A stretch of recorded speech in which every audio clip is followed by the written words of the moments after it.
Hello and welcome to action from the Evara Women's International Tri-Series. It's T20 international action and match number 4 of the Tri-Series as Ireland and West Indies face off here at Castle Avenue in Clontarf.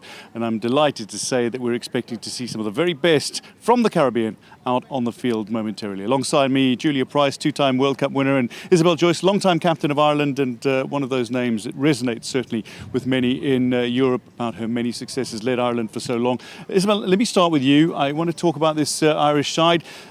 Let's talk about the personnel on the field today. A couple of changes for today. Incidentally, both Amy's out of the lineup today. Is this a little experimentation? Is this trying to get a little bit of game time ahead of the World Cup? What's behind the changes today, in particular the keeping change? Yeah, I mean, good question. We'd have to check with them. There's a couple of ways to look at it, I guess. You could say that Amy Maguire has gone around the courses a little bit, maybe not as incisive as they would want from Ireland. So Lara McBride, who's been successful and has enjoyed success in T20 internationals, being given an opportunity. So a bit of competition between the young spinners. And then for Amy Hunter, she's had some injuries, so maybe it's just about, no back-to-back games. She did do the full warm-up, so hopefully there's no niggles there. But Christina Coulter-Riley has been working very, very hard on her keeping, so no problems there. And perhaps she'll open again alongside Alana Dalzell. So yeah, definitely checking things out. And there's lots of cricket this summer. They'll need their full squad, so you want to give them an opportunity when you can. Julia, from a West Indies perspective, there's 4 changes to their lineup today, largely in the bowling department. But from a wicketkeeper perspective, Shemaine Campbell comes back. But were you impressed with Mungrew and the way she kept in the second game for somebody who's been keeping internationally for less than a year? Yeah, she was fantastic. I thought just her lateral movement was amazing. Her energy behind the stump. She took a really good catch from a top edge. And I think she's probably going to put a bit of pressure on someone like a Shemaine Campbell. She's been around for a long time. Normally bats around that sort of 5-6 mark. So I'm not sure exactly where Mungrew would bat. She was probably batting down the order the other day. So it's going to depend a little bit. If the keeping is very similar, it might actually depend on who is the better batter, who's actually providing more to this team. And at the moment, West Indies having plenty of changes. They're really testing out everyone in their squad. It's wonderful to have that kind of depth. But in terms of batting, I mean, you've got the likes of Stefanie Taylor, Deandra Dott and Hayley Matthews. They've become the reliable batters. They stay on the lineup today, perhaps want to get some practice and win the Tri-Series with victory here. Yeah, well, Deandra Dotton hasn't really scored too many runs yet, so she'll be keen to do that. Hayley Matthews has been fantastic, player of the match in the first game. Chanel Henry came in and got the player of the match in the last game, batting at that 5-6 mark. But I think they will try and get Kiana Joseph a little bit more time in the middle. I thought Stefanie Taylor's really improved, having probably been a little lean on the runs in the last couple of years. So definitely those senior players need to step up. But then you've got the exciting youngsters that are coming in. And Claxton, I thought she was excellent the other day. You've also got Zeta James, who's come back into the team today. She'll probably come in around 7. She's got a lot of potential as well. Let's talk about the batting lineup for Ireland without Gabby Lewis, who's being rested for the Tri-Series in the hopes that she's fully recovered by the World Cup. Amy Hunter not starting today, so maybe a little thin at the top of the order. How do you feel about the lineup? Oh, don't tell Christina Coulter-Riley that, I guess. But less experience, you definitely have to say. Tina is someone who's full of confidence and she'll go out there. This is her home club. She knows the ground very, very well. So a great place for her to try and get back amongst the runs. She's been a little bit shy in international cricket. I thought Rebecca Stokel was brilliant yesterday, player of the match. First time I've really seen her do it for a long period of time in international cricket because she's been kind of down the order in one-day internationals and T20s. So I think we said at day one, she needs to take this opportunity while she's been given it. So can she back that up today and really cement a spot in the top order? Because remember, Laura Delaney out for the World Cup, so there's an opportunity there. Much to look forward to today then here at Castle Avenue in Clontarf. A moment ago, Isabel Joyce and Julia Price were out in the middle with the captains for the coin toss and indeed the pitch report. Game 4 of the Evara Women's International Tri-Series here at Castle Avenue. And it's the West Indies versus Ireland. West Indies captain with me, Hayley Matthews. Irish captain, Orla Prendergast, and match referee, Graham McRae. Well, who's doing the toss? Home team? I will have a bat first. Come on in, Hayley. So you're going to have a bat first. Why are you having a bat? Yeah, just another opportunity, I think, to work on some stuff that we want to. Get some experience. I think batting first in conditions like this and really being able to set strong totals. 2 from 2. You must be pretty happy with that. Yeah, I think we're really happy with how we performed so far. And yeah, hopefully we can replicate some of those performances today. I think what's been really important is seeing a lot of different people chip in and perform too. So yeah, another good performance today. I think we're guaranteed the series and put us in really good stead before the World Cup. Plenty of changes last game. Any this game? Yeah, we got 4 changes again. Aaliyah, Aline, Zeta, James, Karishma, Ramarat, and Shemaine Campbell come in today. Very impressive. Good luck. Thank you. All up. Firstly, happy birthday. Thank you very much. You've got your birthday present early yesterday. Absolutely, yeah. God, yeah, what a way to kick off the celebrations and what a win for us. You must have been very, very pleased with how Rebecca Stokel and Amy Hunter both batted yesterday. Yeah, super partnership. It was just great to watch. And I think it's hard to pace a chase at the start to know what pace you need to go at, but I thought they absolutely nailed it. And it's such a nice ground to chase at that. The way they set the foundation set us up perfectly. Few little issues in the field yesterday. Can that be resolved overnight? Was there anything particularly that was causing the drop catches? It's hard to say.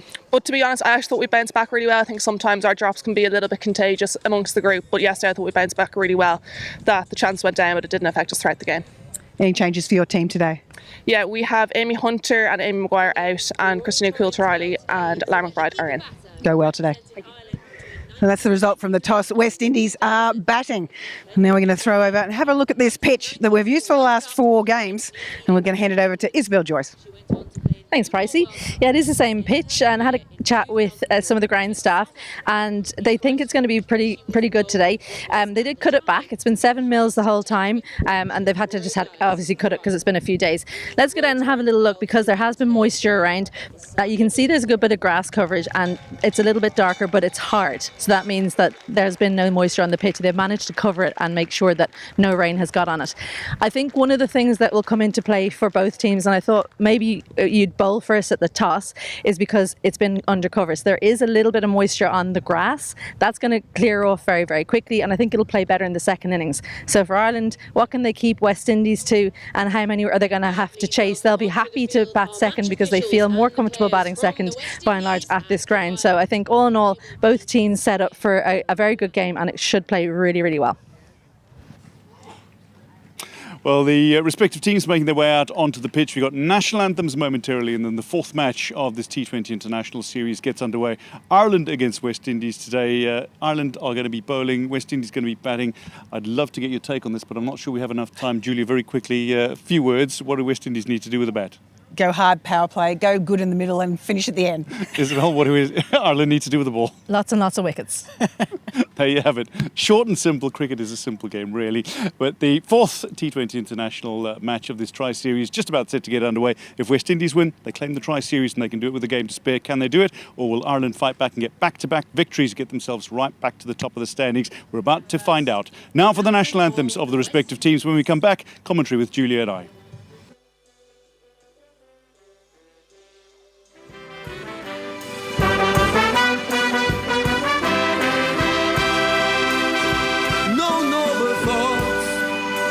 Brought us here to this region, but through it all, we have risen above. Through our flannel nights, flashing their willow and leather, these keepers of the flame must feel our undying love. This Caribbean nation is rising fast. A sunbeam cutting through a clouded past. A passion fills the world like a raging fire. As the sun shines, you know we can take it higher. Let every voice be raised. Everybody give praise.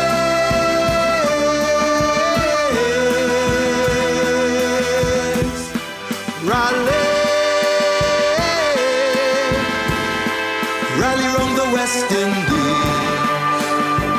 now and forever.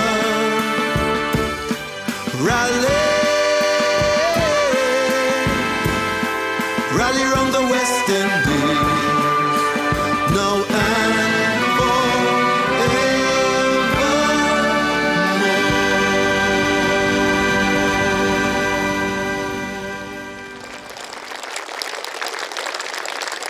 And now for the anthem of Ireland.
Anthem's complete.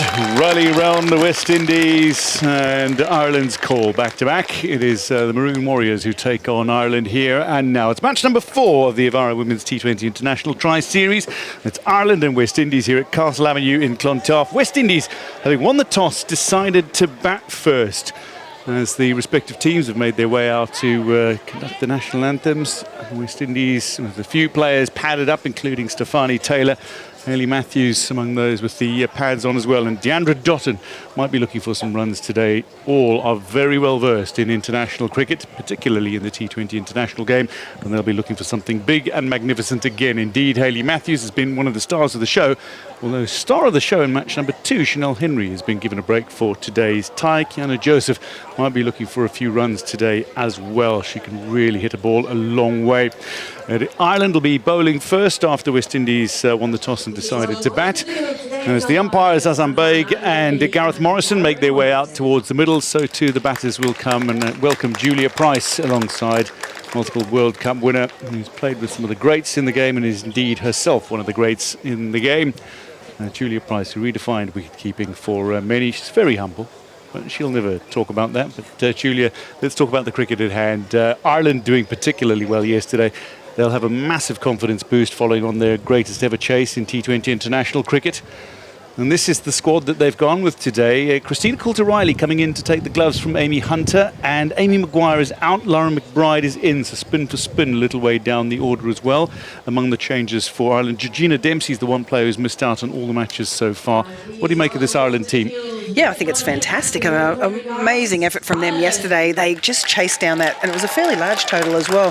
Chased it down very, very easily. Great to see a few people stepping up with the opportunities that they're getting with a few of the injuries at the moment. Laura Delaney out of the World Cup now. Gabby Lewis sort of being managed at the moment with her little quad injury, and I think it's just such a great opportunity for Ireland to ensure that they've got some people in form and that they'll be able to bat nice and deep and through that middle order as well.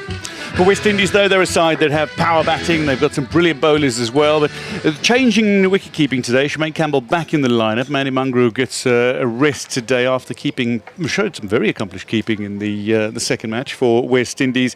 But the top of the order looks really strong. Chanel Henry is maybe the surprise if you're looking at the strongest lineup currently. But this is still a very pedigreed West Indies squad that goes out to bat first. Yeah, it's a very experienced one and hasn't probably quite clicked as they would have liked. Deandra Dotton coming back into the group in the last year or so, coming out of retirement, but they're still persisting with her in the top order. There's a clear role for her. She's a very attacking batter. Just has managed to get herself out for a couple of low scores, as has Kiana Joseph, who's been coming in at 3, and I saw her padded up again, so they're again going to give her another opportunity to be able to bat at number 3.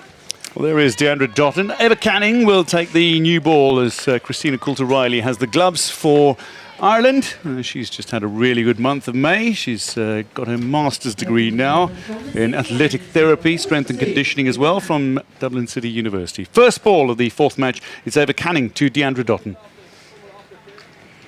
Not quite the in-swing that we expected. Starting down a wide channel, brings it back in enough not to see it called wide. First ball dot and a clean take from Christina Coulter-Riley. That'll settle the nerves for keeper and bowler. I don't want to say that Ava Canning's been the surprise of the tournament so far, but she's been excellent with the ball. 2 for 16 in her first game against the West Indies.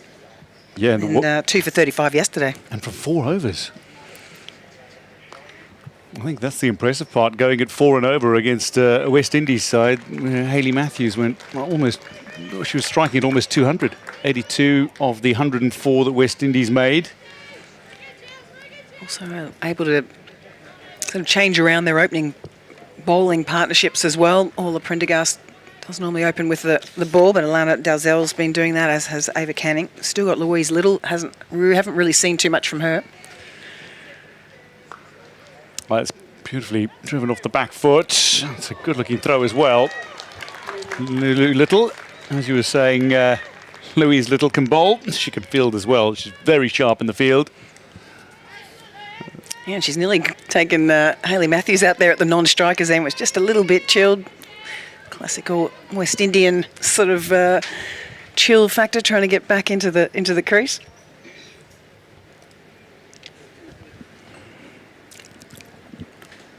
This one straight to the fielder. It's just snuck through Cara Murray. Struck very firmly. West Indies off the mark. Deandra Dotton with her first. Struck very firmly at Cara Murray. Yeah, they had a few issues in the field yesterday. Missed a pretty easy run out, dropped sort of 3 or 4 catches, so they'd want to improve on that today. Both sides yesterday. Pakistan and Ireland not as competent as they would want it in the field.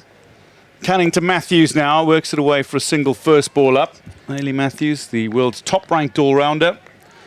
She is among the best batters in the world, and she's in some form. She made 40 in the second, but she made 82 of a total of 104 in the first game against Ireland as West Indies chased down the target to win by 8 wickets. It is the highest percentage of runs scored in a single innings by any international cricketer, male or female. Dotton works this away square, will claim the single, will retain strike as well. End of 1, West Indies, 3 without loss.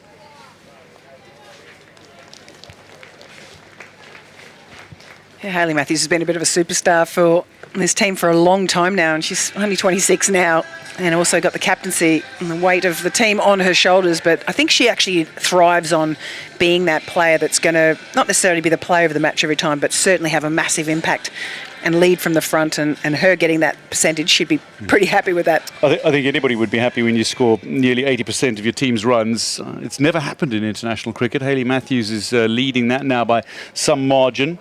Before that, the best was Darius Fisher's nearly 76% for Samoa in a victory over Vanuatu in August of 2024.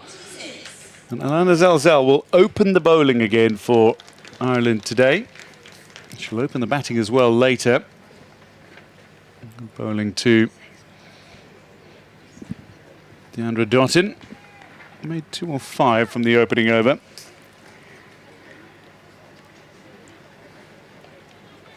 So Alana Dalzell, one of the things she can do is move the ball away from the right-hander. So the slip catcher is in, and Cara Murray. She looks quite wide there. She looks very wide, but Christina Coulter-Riley, particularly athletic wicketkeeper.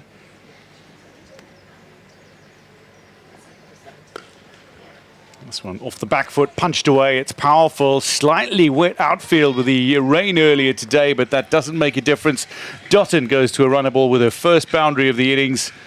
She's got 6. Interesting shot, but got herself in line nicely. Getting the back foot across to get in line with the ball, and then being able to just punch it off the back foot. We've seen that a fair bit with the West Indian batters so far this tournament, as their back foot play has been exceptional.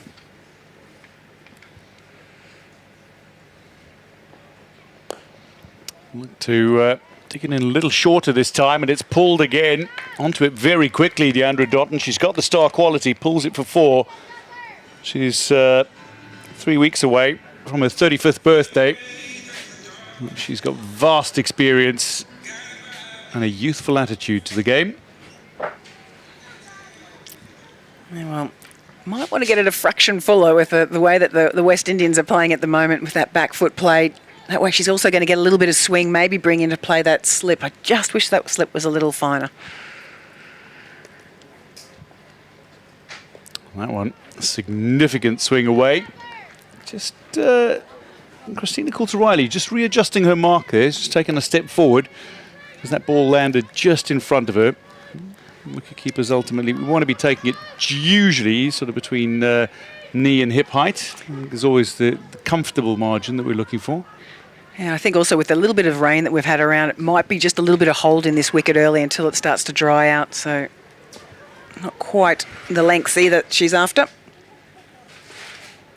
A little shorter, and that's cut away over the infield. There is a fielder out though. Alice Tector comes around. Very sharp fielder, Alice Tector. Just a little slip perhaps, ball out of the hands, but gets it in quickly, and Dotton takes 2. Hayley Matthews only faced 1 ball of the first 10.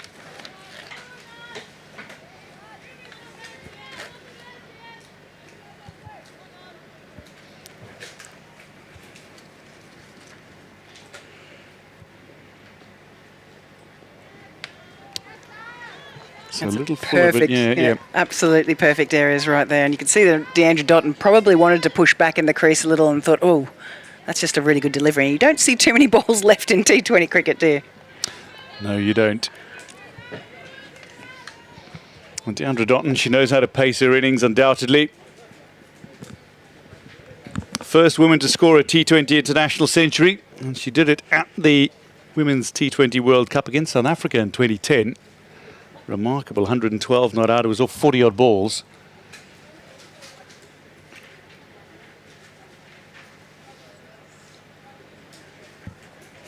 Another one that she leaves. 10 off the over, and West Indies 13 without loss after 2.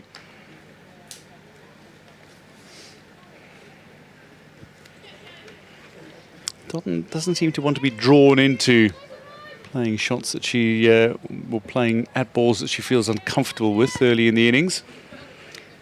And she's among the several stars in the lineup that can always play catch-up. Yeah, she's always one to just sort of go hard. It's not there for to sort of hang around at the crease. She wants to be scoring runs. But I think as well that this pitch, you've got to be able to keep it up. It's going to hold a little bit in the wicket. Catching opportunities are forward of the wicket. At the moment, just that short, it's just too easy to let the ball sit up. Canning to Matthews, and that's gone high. There's a fielder out there, and to take Hayley Matthews early is the aim, and it's been claimed as well. Alana Dalzell with the catch coming off the rope, and Eva Canning strikes again. It's her 5th wicket of this series in just her 3rd game, and the very dangerous Hayley Matthews, among the best in the game, is gone for 1. Hayley Matthews, the first to be dismissed. Yeah, just sort of poked this one around the corner, didn't really ever look to keep it down. Really interesting shot, and probably hit it way too well. Top edge. She rolled the wrist too much. Look at that, she's turned the hands completely. It's almost caught the back of the bat. And we spoke about the ball just holding in the wicket a little, and this is what happens when you don't play straight on a wicket that's sort of holding. You do tend to get through your shot a little too early. She's paid the ultimate price. So Eva Canning has proved rather cunning with ball in hand. She's got 5 wickets already this tri-series. That 2 for 16 was so thoroughly impressive against West Indies when you consider how, at one stage, Hayley Matthews was almost going berserk with bat in hand, scoring at such a rapid rate, and Eva Canning went at an economy rate of 4, taking the only 2 wickets to fall as well. Ball's now Kiana Joseph, strikes her on the pads. It's a little in front, but it's pitched well outside leg to the left-hander. I think she would have felt that she'd missed out on something there. Left-handers love it on the legs, and generally with Eva Canning, she normally will take it away from the left-hander, so she just got the lines a little wrong there.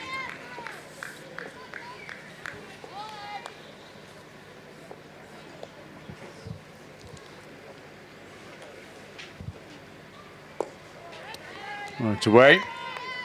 More prodded than anything else, just to Mid-on, Orla Prendergast fielding, celebrating her 24th birthday today. A couple of milestones in the Ireland camp today. Lloyd Tennant has been in charge for exactly a year. It's the anniversary of him assuming the reins of head coach.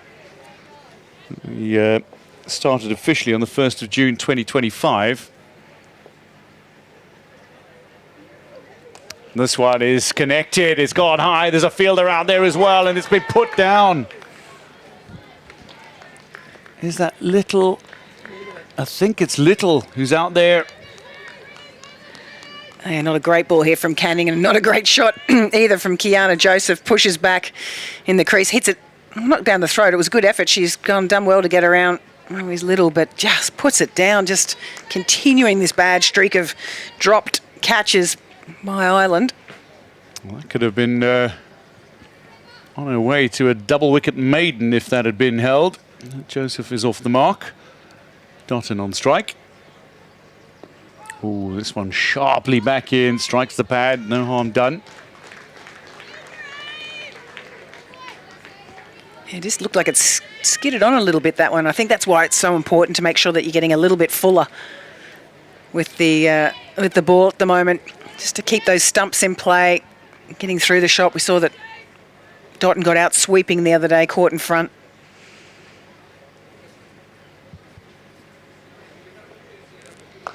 Comes back in, but punches it off the back foot into the covers, but very nicely collected by Alice Tector. At the end of 3, West Indies 14 for 1.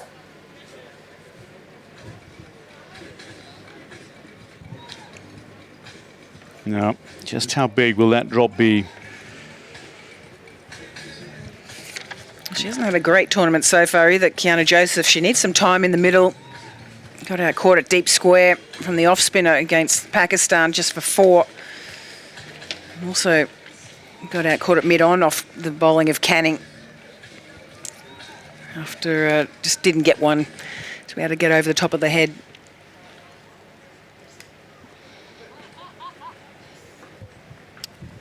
So Dalzell to continue from the LP Hughes end.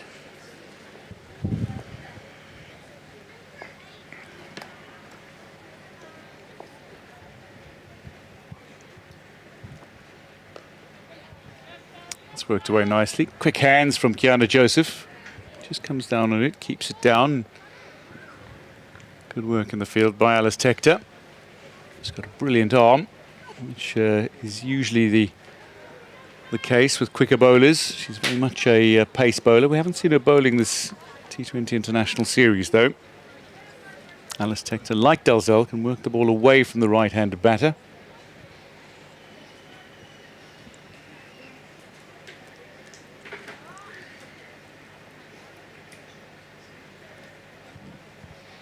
So a little change in the field here. Looks like Laura McBride has been moved into the offside.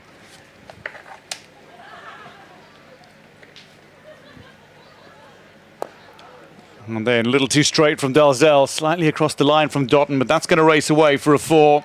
Onto it very quickly, a little too short to somebody of Dotton's calibre, and she punishes the bowler with another boundary. Yeah, once again, just not getting the length right. Dotton's really enjoying any of this sort of length bowling at the moment. Just making it a little too easy, and particularly when you're noting that when Deandra Dotton's leaving balls that are fuller, you know that she's not as comfortable with that delivery. So just got to get this a lot fuller than they currently are. Back live, Dalzell maybe just trying to go for the wide Yorker, has missed it slightly, and the swing is taking it wide of the wide line.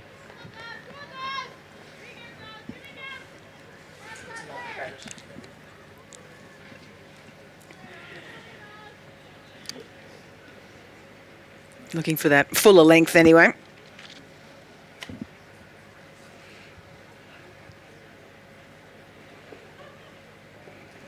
That's a better ball. Starts it on a wideish channel, then swings out almost towards the wide line, but keeps it only just in. Dot ball. I really like that from Dalzell. She's correcting that length that she hasn't quite got right this morning. You can immediately see Deandra Dotton's not comfortable with wanting to come onto the front foot, and that's exactly what you want to do. You want to make it as uncomfortable for the batter as possible.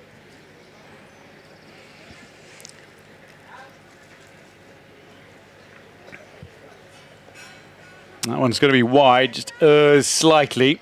To be fair, though, Dotton looked like her back foot had moved across the stumps. Maybe just anticipating that that ball's going to be on a wider channel. Maybe Dalzell decided to follow her. I wouldn't mind seeing Dalzell just bowling a little tighter to the stumps as well. She is starting a little bit too wide. Just really bowling on that same line. If she just tightened up her where she's delivering it from next to the stumps. This one she goes after and she's caught brilliantly. A wonderful dive to the front from Leah Paul.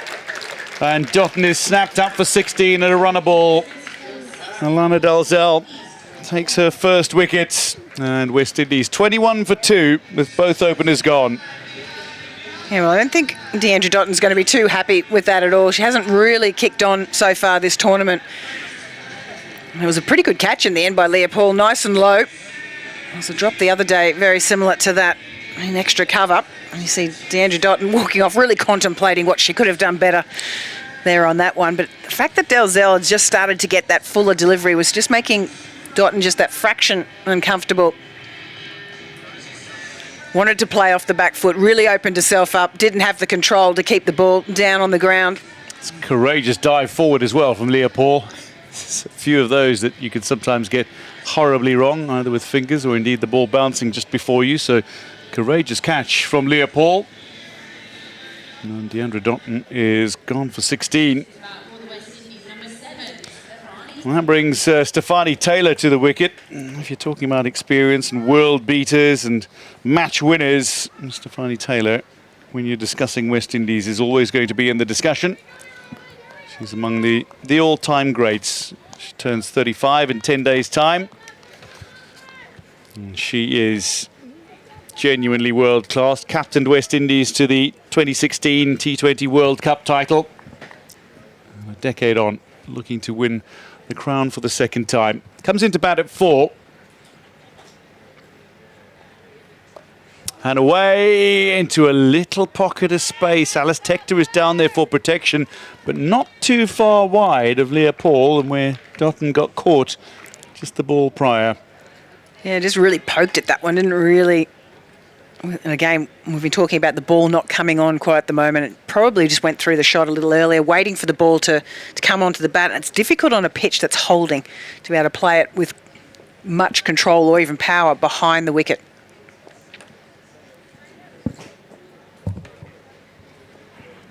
So Kiana Joseph to face the final ball of the 4th over. Oh, that's powerful, but there's a fielder out there. She's tall, it's Stokel, but it sails over her head for 6. The first maximum of this match 4 of the Tri-Series. Kiana Joseph, a bludgeoning blow to close out for West Indies, 28 for 2. Oh, she has absolutely smoked this one. We haven't seen too many shots from Kiana Joseph. Just opens the front leg, clears the front leg, hits through it. That's a hitting zone. Noted. Don't bowl there. Ireland did everything right in the sense that they had their tallest fielder in exactly the right line, out on the rope, and even Stokel can't get up to bring that one down. Power hitting from Kiana Joseph. So Eva Canning will bowl her 3rd on the trot here. And she'll bowl to Stefanie Taylor first up.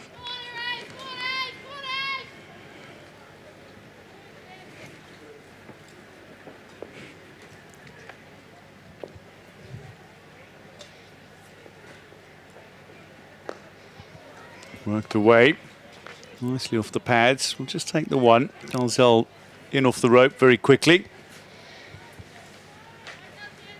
So a couple of singles from Stefanie Taylor. Interesting what Canning does here after seeing that shot from Kiana Joseph, hitting nice and straight through the line. She's probably the one that needs to just pull back her length a fraction. Oh, it's taken a very thick outside edge. Nothing the keeper could do. That'll race away for 4. And Kiana Joseph into double figures. And that's a really nice length delivery there. She gets good movement off the pitch. She gets good swing through the air, just causing a few problems for the left-hander. I'd love to see Prendergast bring in a slip now. 2 wickets down already. Doesn't get away for 4, and it's a little annoying when a good ball goes for 4. They're going to stick with the same field, just the 2 players behind point. This one's gone up. Call Christina Coulter-Riley, and in the end, swirling slightly, needs to dive to take the catch. But Christina Coulter-Riley, wonderfully athletic, and indeed secures the ball. And that's the back of Kiana Joseph. First West Indies player, or second West Indies player in double figures today, but neither could push on after Dotton went as well. Canning has her second. She's got at least 2 in every game. Joseph gone for 12 of 7. West Indies 33 for 3. Here again, just not a smart shot here from Kiana Joseph. She's had another failure in this tournament. Just clears the leg. 2 full, opens the face of the bat, and it just goes straight up. Trying to hit this off the back foot over the offside, and it's an excellent catch in the end by Christina Coulter-Riley. Might have been a little mayo on it, but it was pretty good in the end. There's a few of those that go straight up, particularly on overcast days. It becomes a lot more difficult on overcast days with the white ball up in the air to be able to accurately judge it. And if it's swirling slightly, even more difficult. I know, remember the great Kumar Sangakkara catch as well, where he was completely under it for a moment and suddenly he wasn't. Lunged at it. There was an element of that diving lunge from Christina Coulter-Riley. That secures it. She's got very good hands, very good eye as well. Shazara Claxton in at 5 for West Indies. I love watching Shazara Claxton. She's going to be an absolute beauty for this team. Really young into the team, under 19 player. Good tournament last year. Canning bowling across the left-hander again. Dalzell's tucked in close and denies West Indies a single. 17 in the first game, second game, didn't have to bat in the first game against Ireland. So this will be her first look at the Irish attack. Yeah, she's bowled particularly well, very economically, 3 wickets as well across her first 2 games, but batting, as you say, just against Pakistan, 17 or 14. That's well played. She watched that onto the bat, opened the face slightly, Leopold after it. She's very quick across the turf, Leopold, but denies West Indies the second as a result. Yeah, we call those soft hands, and so important not to try and reach for the ball when it's coming so slowly. And obviously Canning being a little off pace already, pitch holding a little. She's played that very well and came forward, which we haven't really seen a lot from the West Indians so far. They've all wanted to push back.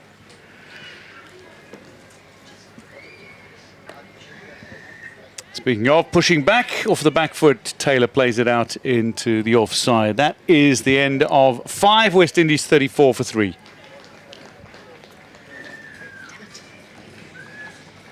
Well, Julia, a couple of starts from Dotton and Joseph. To be fair, Joseph was dropped on 0, but hasn't done too much damage. Did bludgeon a massive 6, the only 6 of the game so far. But scorecard has not really seen anybody get going. I don't know if it's answering too many questions for the coaching staff either for the West Indies, like what they're going to do leading into the World Cup. Excuse me, Deandra Dotton hasn't really performed. Kiana Joseph at number 3 hasn't performed. Is it an opportunity again to switch around this order a little bit? Glasgow batting very low today, and she was excellent the other day as well, picking up 42 off 25 and getting run out. She's batting at 8 in this team, so I'd love to see her moving up. I suspect we're going to see a little shuffle happening. Dalzell, meanwhile, continues from the LP Hughes end. A little fuller this time. Straight to mid-off. Good courage from all the Prendergast to bowl Alana Dalzell again. I know that they've got a couple of new batters out there. And I wouldn't have said that Dalzell's been bowling exceptionally well. Looks like she's just sort of got into the rhythm of it now. Struck in her last over. Struck in her, that's all that matters. It's the wicket column.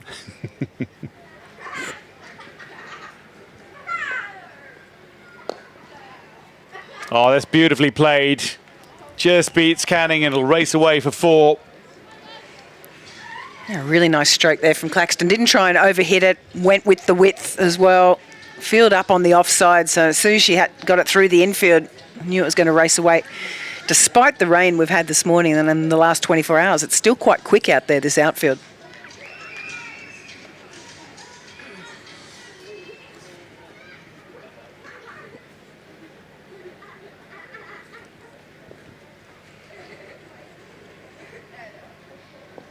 Oh, how did that beat the stumps? Was that a little tickle? Maybe just knocked it down? Or did that move sharply in the closing stages? I think it was a Yorker into the feet. She's just managed to get around it. Oh. Yeah, just squeezed down on it, just bounced short of the keeper as well, but she's done well to keep that out. An excellent delivery from Dalzell.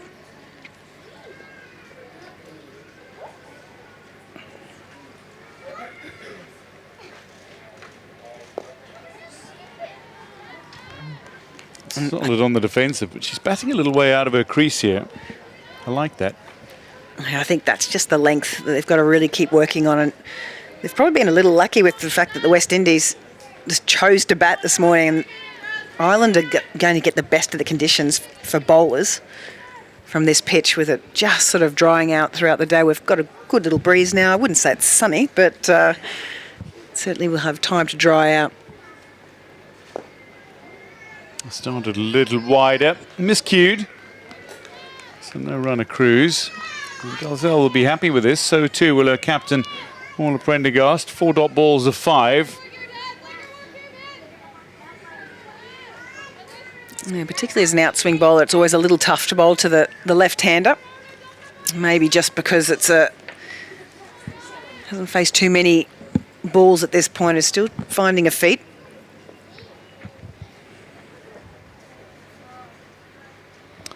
And that'll be wide ball on the Dalzell, just as we were preparing to close out the 6th.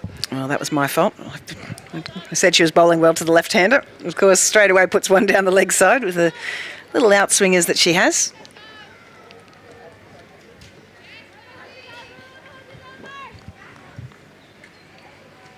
I would say that's a pretty good start for Ireland at this point, restricting the West Indies, who are known for their power play hitting. Yeah, exceptional start. There'll be some runs off the final ball of the over. It is going to race away. It's a boundary to finish. 9 off the over, and West Indies after 6. And the power play, 43 for 3. Changing commentary, Isabel Joyce will join Julia Price next. Julia, take us through this shot.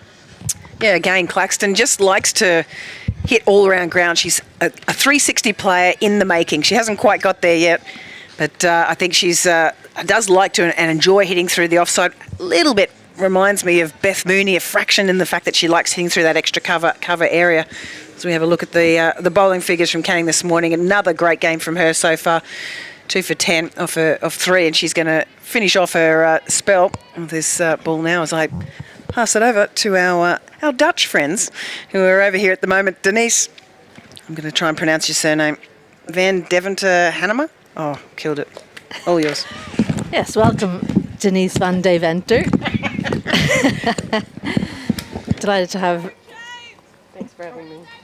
Brilliant to have Denise and Esther with us. We'll be hearing from Esther a little bit later, but I know, Denise, you've been watching from the background as Ava Canning has gone about her business. How impressed are you by this performance from her, not just today, but across the previous 2 games as well? Yeah, it's amazing to see that, she's opening the bowling and there's a wicket in there every time. So you see also in the past couple overs that she keeps the run score down and being able to get that wicket, and it are important wickets in the power play. So it's great to see. Orla Prendergast on screen there, the captain not bowling in the power play. Very unusual not to see her in the power play, but she was happy with the job that her 2 openers were doing. Interesting to see Alana Dalzell finish out her spell as well. Nice movement in, quick single, and yeah, home pretty easily. Good single taken. Claxton pretty quick between the wickets. An unfamiliar position for West Indies here as they find themselves 3 down, just outside the power play.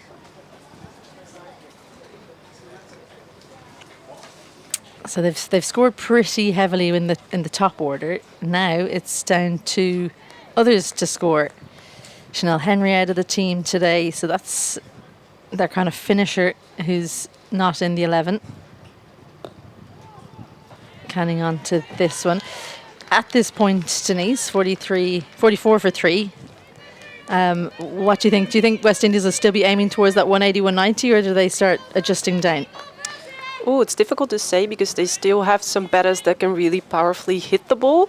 I think they need to think about their game at the moment. So you saw this quick run. Are they going to change that up and rotate the strike a bit more?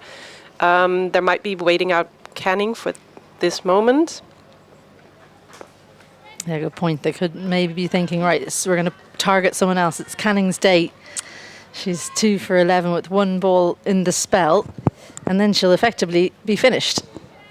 Indeed, yeah. So they got to think about who's going to be bowling at the death as well. But there's also some sharp fielding from the Irish.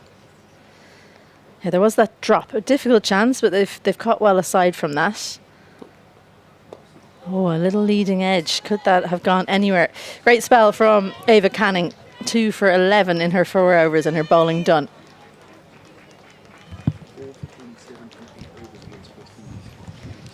Yeah, 4 for 27 off her 8 overs against West Indies this series. So I think she'll be in the 11 when they face off in the World Cup later in June. You can write her name in the team sheet now. Rebuilding phase for West Indies. And, well, outside the power play, Lana Dalzell won't finish her compliment because the captain's decided now's the time.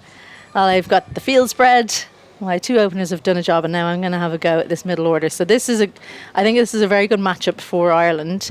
Orla Prendergast on to Stefanie Taylor. The last kind of, I wouldn't say the last batter at all. They've got a really good batting lineup, but of the powerhouse kind of 3 that they have, Deandra Doughton, Stefanie Taylor, Hayley Matthews, can they dismiss the third of the big 3 for next to nothing?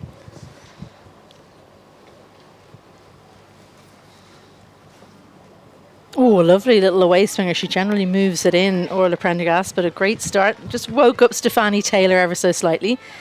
3 European teams in the T20 World coming up. Denise, how excited is everyone in Dutch cricket for that first T20 World Cup? You've been in the 50-over World Cup before. Yeah, it's an amazing opportunity, and it's great that they have qualified. And you see that, the years passing, that there is a lot more investment in the European countries, more opportunities there as well. And now you can actually see that it's paying off and that these underdogs, or let's say the Dutch underdogs, will have an opportunity to play at the big stage and learn from the best. There have been lots of qualifiers up until now. What do you think, because they were kind of the first team to qualify, right, out of that global qualifier, what's been the difference? We'll come back to it after this, but what's been the difference that has meant that they finally got through? That they finally got 3 European... that the Netherlands have got into the T20 World Cup. Why do you think this is the time that they've managed to do it? I think what we've seen is that in the last couple of years, the team has been very consistent. So younger players have come in and played for a couple of years together. So it's a strong unit that knows each other very well. They know their roles a bit better. And all the puzzle pieces came into place during that qualifier. What about the opportunity for players to play abroad? Because it seems like a lot of your current squad have had opportunities to broaden their horizons and play in other countries. Yeah, indeed. So a couple of players, or most of them, have played either in Australia abroad in our winter, their summer, and same counts for South Africa. And you can see that they're more used to playing at a higher level as well.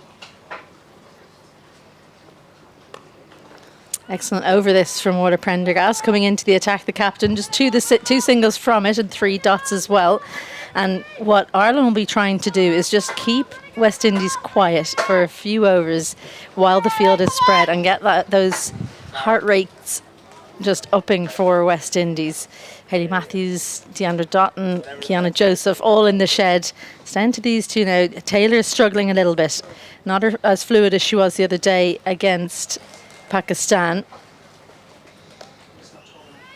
Manages to find the gap, but an excellent opening over from Prendergast. Just the 3, well, it is still 3, even though there's a fumble from it. And with 8 gone, West Indies rebuilding, 47 for 3. Yeah, and I think Stephanie Taylor is especially a player that can still build that innings. They can create a good partnership, so it's definitely one to keep an eye on and try and get at, in a way. You were someone who batted in the middle order. How difficult is it when you're used to coming in kind of in the middle overs or even later on to then come in inside the power play, as Claxton has had to, and readjust your game to that field being tight? I think it's important to not forget to get yourself in first, to be able to read the pitch, read the field, see what's happening with the ball, for you then to play to your strengths and see how you can work around and rotate the strike. That was something that helped me to settle in, to rotate the strike, get comfortable being in the middle. Arlene Kelly into the attack now from the City end. She has that sharp movement in. So the field for her, cover, long on, mid-wicket and square back. And no doubt Taylor will be sweating on trying to just get it into one of those gaps between fielders, saving one on the offside. Extra cover and mid-off for together, point, and I think it's almost a backward point really rather than a third. So if she wants to try and guide it down, it's quite a short boundary there towards the LP Hughes end. And they're still finding the fielders quite a lot. Fielders getting the ball into the wicketkeeper quite quickly, so they try and keep the pressure on. Yeah, obviously a good plan then from Arlene Kelly. Has her field set to what she's going to bowl. And also, she's just so good at bowling the slower ball. It's something, again, we didn't really see from the two openers. They didn't, I suppose, need to bowl them, but we won't go the whole over, I wouldn't think, without one of those slower balls. It's a little bit too straight, so Taylor will manage to get through for the single, but a very slow start for her. 6 from 14 now. She's a player who knows she can catch up, but it doesn't matter who you are. You don't like to look up at the scoreboard and see you're only on 6 and you've been in there for a good while. Changing the field now for Claxton, the left-hander. Well, in fact, it's the exact same field, but just on the other side. So the long on goes back for Claxton. Yeah, opening the face of the bat, trying to find the gap in the field, just a little off to the left of Delza. You surprised that it's long on back for the left-hander, considering the movement is away from her? I'm not too sure actually, because it depends a bit on the room that the batter will get or the movement of the feet, but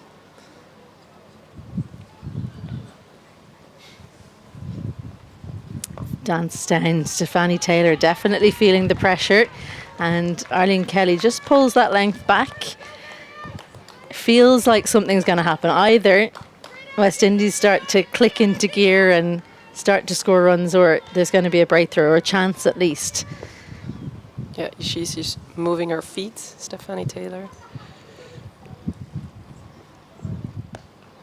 50 up for West Indies, or is it chance? And gone. That is gone for all money. So down the river is Claxton, because that was never a single.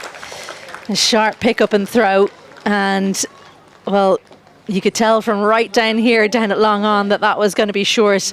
Gareth Morrison won't get much of an easier decision than that, and Claxton knew she was out before she even saw the finger go up. West Indies lose their 4th. Yeah, so we're 49 for 4 in the 9th over. And actually, Isabel, you were talking about it. Yeah, look at that. Straight to the fielder again. So this is what the Irish have been doing well. When the balls come to them, straight back to the wicketkeeper. And as I was going to mention, you were actually mentioning that, she was moving differently. There was something going to happen, trying to move her feet, get out of the crease. What's going to happen? And now it was a run out for Ireland.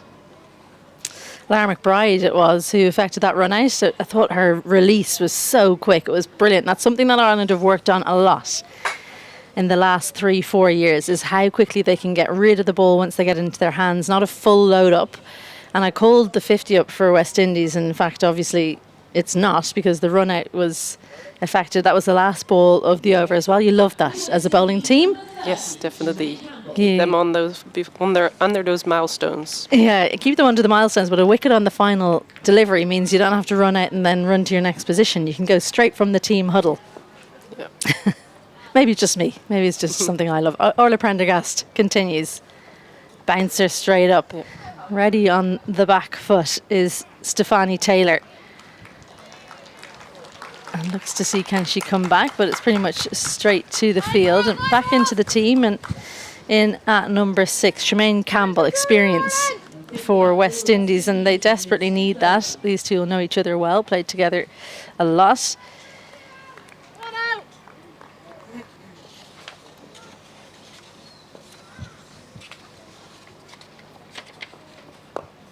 Quick run, but definitely not a single there. So sent back by Stefanie Taylor.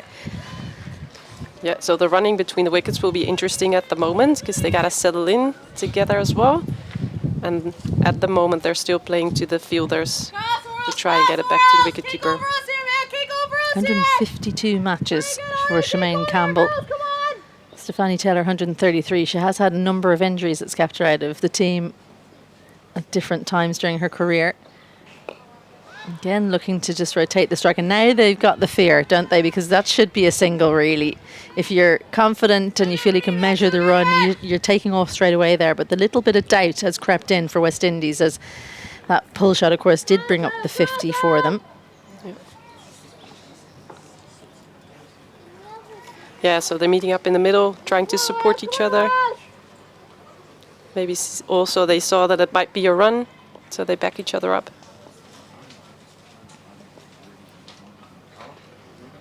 Oh, that's just not there to pull, is it?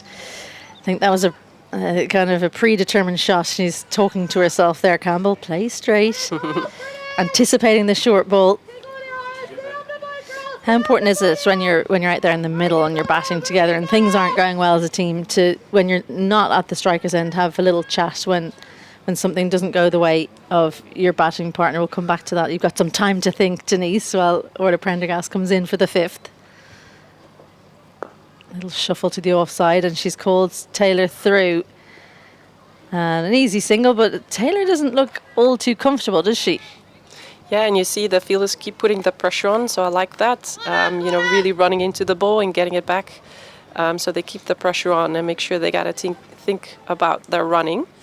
And yeah, the game is all about momentum. So at the moment, I think we can say Ireland has a bit of momentum with the wicket falling. And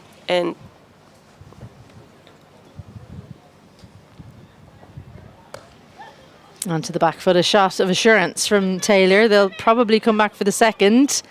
And a good pick up and throw is still not good enough to stop the two, but another excellent over from Orla Prendergast. And halfway through the West Indies innings, they are trying to rebuild once more. 53 for 4, 2 unsettled batters out in the middle. So Ireland very much on top as the two teams take a little break.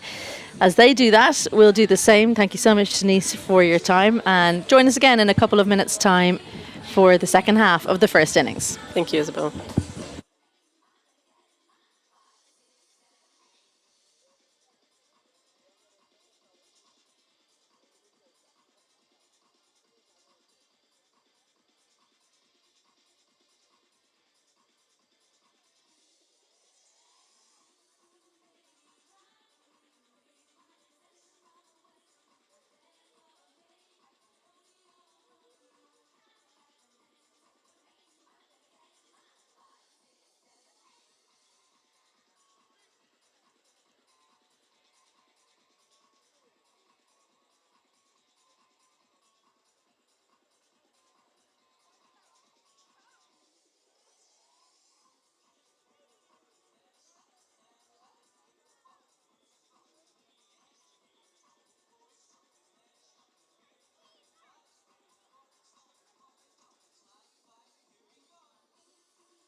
Well, not good signs if you're a West Indies fan, because it's looking like Stefanie Taylor is doing the slow, long walk off.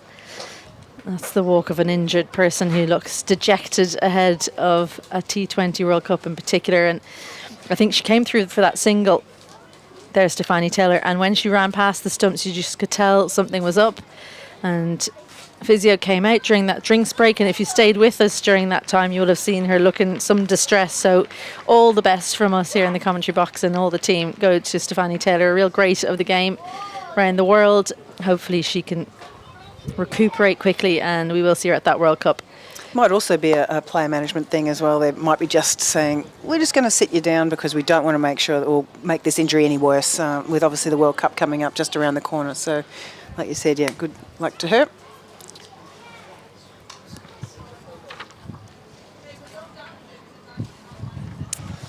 It does mean that Janelia Glasgow comes out to the middle. She was exciting in the last game, 42 from 25. She's retained her spot because they've been switching around. West Indies, every game has looked a very different lineup, and they're just searching for their best lineup. Chanel Henry's out today. You'd have to imagine she'll be in the starting lineup. Afi Fletcher as well. So Arlene Kelly to get things underway. Ramp straight away from Glasgow. What a way to get off the mark. If you don't mind, I'm just going to go straight on the knee and hit you for 4 over my head. I love her. I love the fact she comes out with this confidence and just like straight away like, meh, whatever, I'm straight in here. And she's just come out of the under-19s from last year and has slotted so beautifully into this. Oh, in fact, that's actually Shemaine Campbell. She also likes to do that. No wonder she's played the ramp shot straight away. Scores have done us there, and do you know what? I looked at it and I thought, that doesn't look like her at all. But yeah, Shemaine Campbell, she had only scored a single before that delivery, so it wasn't quite straight out and a 4 off the first ball. But yeah, we were looking at our screen too much. I need to remember to look at the pitch, see which end each batter is batting. Changing the field, mid-wicket comes out and goes into 45 just to try and combat that. Oh, how's that one? Ali Baig, Azam Ali Baig says no. Well, how did you see it, Julia Price? Well, I didn't, but what I was looking at, the change of field. I was pretty excited about it as we just have another quick look here from Arlene Kelly. I might have just hit her outside the line. Oh, nearly, maybe straighten that knee up a little bit.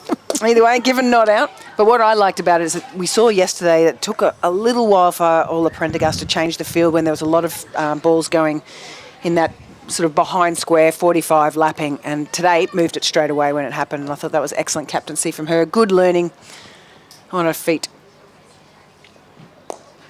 Yeah, I bet you it's a case of, you know, she probably thought it and then went, no, I'll just leave it because the bowler's running in. I remember this exact thing when you first started captaining. Not you, sorry, whenever people start captaining, you have a feeling like you should do something and you second guess it. And when you just go, right, if I think it, I'm going to do it. That's when it all starts to click in as a captain.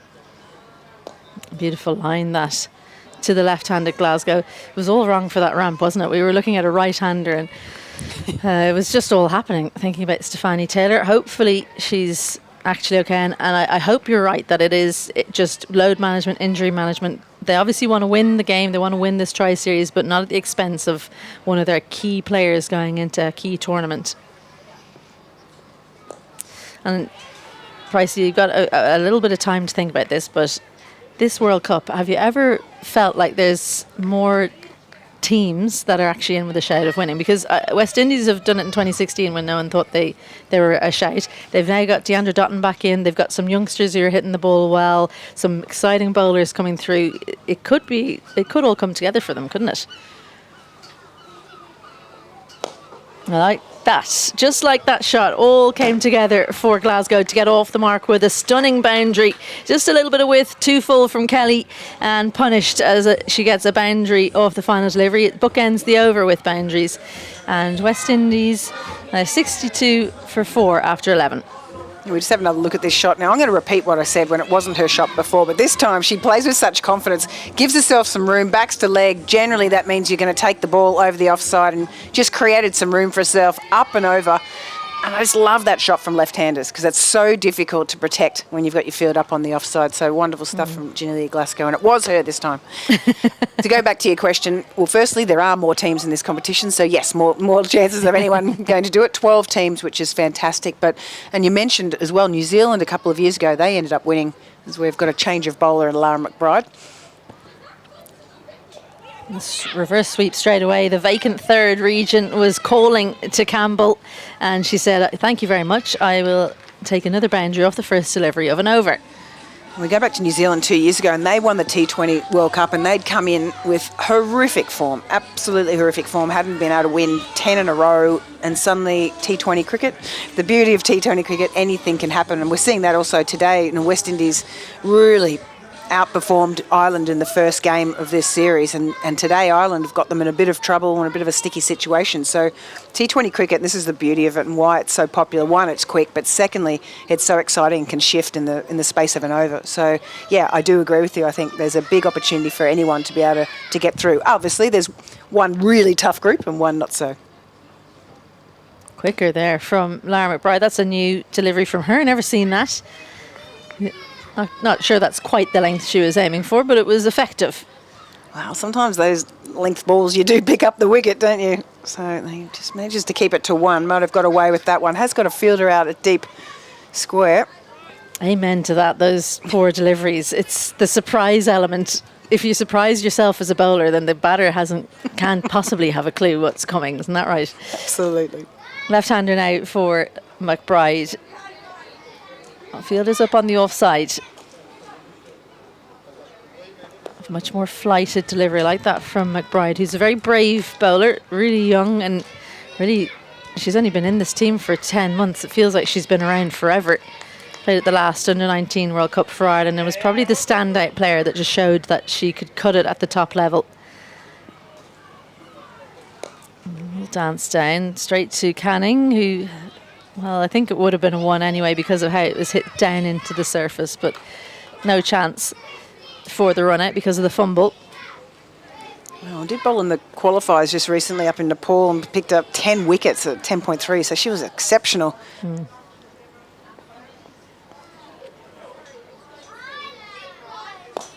I've known Lara since she was about, I'd say, 10, 11 years old. I could be wrong on the year, but what stood out to me when I first met her, she was quite a serious young kid, took it her sport very seriously and in a good way.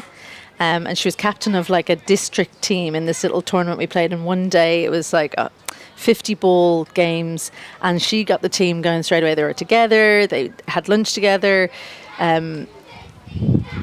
She would read the situation of the game. She would recognise the strength in a batter and put a fielder out. You know, when you're 10 and someone just hoiks it across the line, she'll put someone out straight away as she finishes her... Oh, no, it's not a finished. It's just the left-hand, right-hand combination doing me there. No, she would read that really, really well straight away at 10, 11 years old, which is exceptional, really, isn't it? So she's always been that person. So she's kind of a leader within any group, even if she's not captain, and... Yeah, just a very good reader of the game, which is important. She only changed to leg spin about, I'd say it's 2 years ago now. Sorry, off spin, as the big shout. Ellie McGee was the one who changed to leg spin. I'm getting all mixed up here. Big shout. Gareth Morrison says no. I think that was the arm ball, so probably missing off stump. And the first over goes for 9 for Lara McBride as she's back into the team today. 12 overs gone. West Indies 72 for 4. So I suppose if you're putting your coach's hat on, you're thinking opportunity for other players today, Julia Price. Very much. And we saw this, I think, the other day against Pakistan as well. We saw Hayley Matthews get out and we thought, okay, sweet. This is great for Pakistan and great for West Indies as well, in the fact that other people have to step up and carry the team. We see Hayley Matthews so often, and even in losing games, still pick up Player of the Match awards. So, again, just out for the one today. And not trying to overhit it, just played a poor shot. It was just done by a little bit of lack of pace in the end, and I think it's not a bad thing for the West Indies to have to really battle through these middle overs. Murray into the attack now. Good start from her. Excellent from the leg spinner. Unlucky yesterday that she only bowled 2 overs. When you had a look back at the figures, maybe the way in which runs were scored against her counted against her getting more overs. Yeah, I mean, she was only going at 6.5s in the end, but just had, and was actually hitting the pitch first day. Was a few too many over-pitched.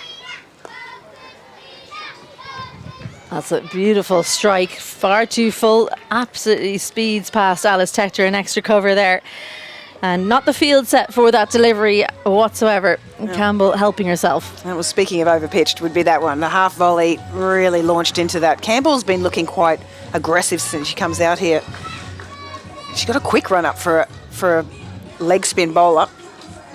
Just doesn't quite get the finish of the action. When she actually lands it on a length, she is actually very, very dangerous. Yeah, good to see she doesn't change the field. It's not the delivery she meant to bowl, so sets herself again.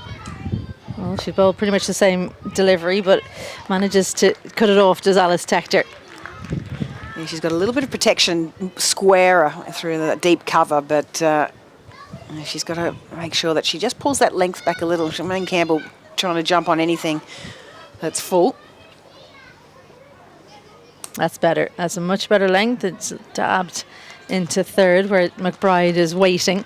This is what I mean, though. If you look at her over, there's 3 dots in there, but it seems like the boundaries really seem to stick out when she's bowling. Like, it's the really bad ball gets hit for, and then the other ones you're not really rewarding her for.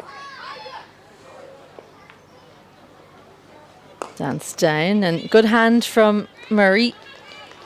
What I really liked there as a bowler, she took responsibility for setting her own field down, and she realised it was the 5th ball of the over, pushes back the long off, knowing that Campbell's been trying to go straight on her through there. And I think that's great to see that the bowlers are stepping up. She's been in the system for a long time now, Cara Murray. But great that a little bit of assistance to the captain there by doing her own fields. Good delivery. Just the right line, and Glasgow opting to go on the back foot. Probably a bit full for that, but a great finish for Cara Murray. And she's got 5 overs. There's our 5 runs off that over. 13 gone, and it's 77 for 4.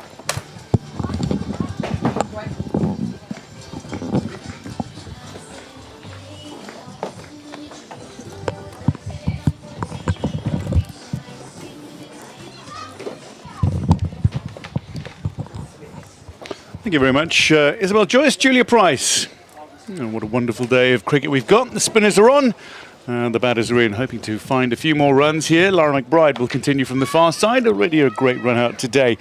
But it's also a good day for a couple of former Dutch internationals in Denise Hanema van Deventer, she is now. And alongside me, Esther Corder. Hello, Dwayne. It's great to have you along, enjoying some action. Now you're going to be doing a little bit of commentary coming up. It's Netherlands having qualified for the T20 World Cup for the first time. It's been a while since Netherlands played at an ICC event at top level. I mean, they qualified for the World Cup, but a good few years ago, the 50 over. It is the first time for T20 indeed. McBride continues outside, and that's punished. A little too wide, and that's brilliantly latched onto by Janelia Glasgow. Good power behind it. She plays on the offside so incredibly. She shows her power through the offside as Glasgow. That was a good shot through the offside for her, getting that boundary in the over.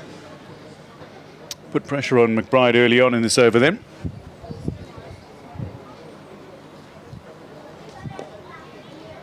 Just trailing back in towards Glasgow. A little better from McBride, who adjusts nicely. 1 or 2 changes for Ireland today. Coming in for Amy Maguire.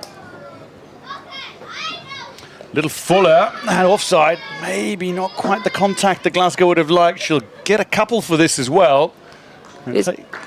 Quick running from the West Indies team here, getting that 2 from the over. That's 2 very good runs when you consider that was out to Alice Tector, who's got a great arm when she whips it in. 2 balls remaining in the over. Already 7 from it. And West Indies will be trying to excel here, trying to set that good score in the first innings after losing a few wickets quite early on.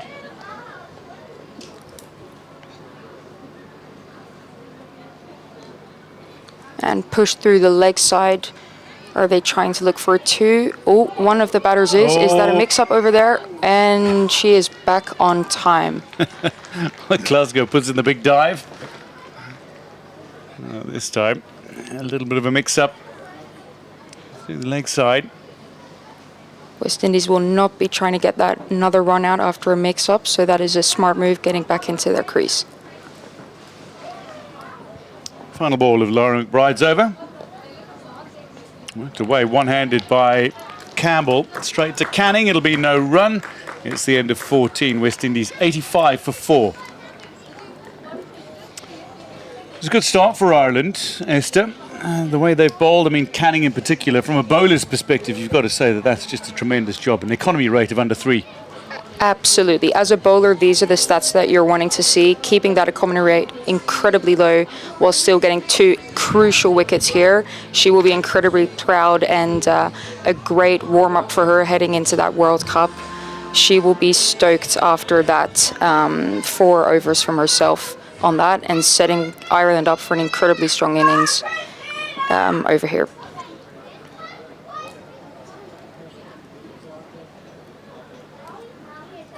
Cara Murray continues from the city end, sometimes called the castle end. A little fuller this time, and Glasgow with a full blow drives it straight to Canning.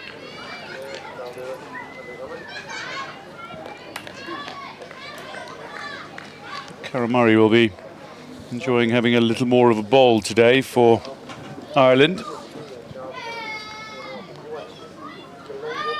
She's only managed just over 3 overs in the first 2 games.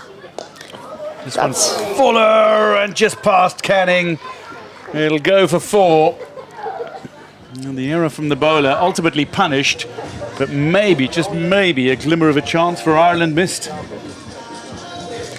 Difficult to see if it went straight over Ava Cunning here. A little bit too full for Murray. Yeah, a little too high, little too high. Yeah.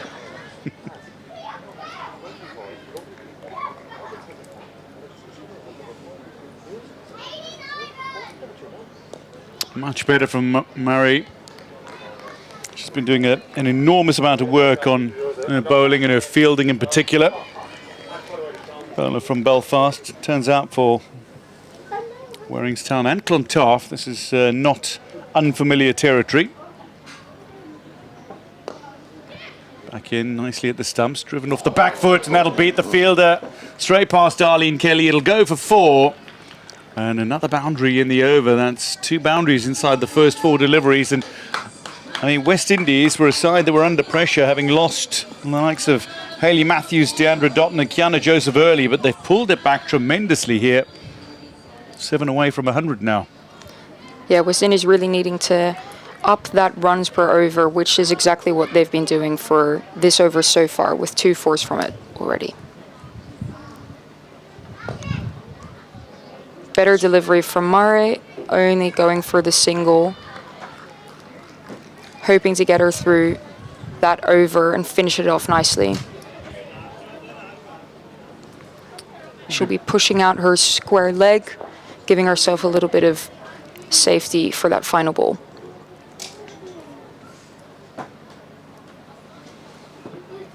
Campbell is strong both offside and indeed leg side, but she does have 2 out deep on leg side. There she goes on the back foot, rocks onto the back foot, opens the hips, and Stokel comes in off the rope to restrict that to 1. End of 15, West Indies 95 for 4. A good recovery from West Indies here after losing those quite early wickets on. Being at 95 at 15, it'll be interesting to see what they get to after 20 overs. 180 being the par, as mentioned by them previously. It'll be interesting to see how close they're able to get to that. They'll need some big hitting from there, so Ireland will try and restrict them as much as possible, keeping to clean bowling to their fields, trying to restrict these West Indies batters that you don't want to get their eye in too much. They're both settling in quite nicely, almost both of them around their 20s, in their 20s, sorry. McBride to continue.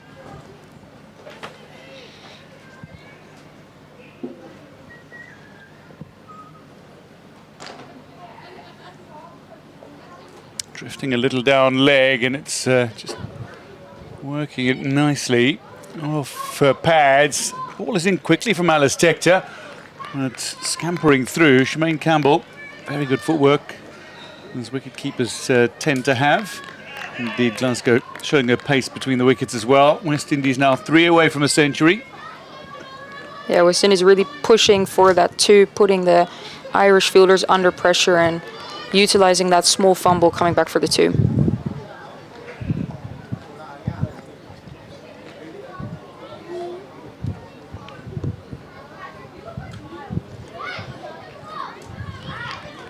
Little problem, but no harm done ultimately. Campbell, she's one of the grand players of this West Indies side. Shemaine Campbell has been around for a number of years. Looks to go big, looks to go large. She's hit it really high, gives the fielder time to get underneath it, and that's beautifully taken by Arlene Kelly.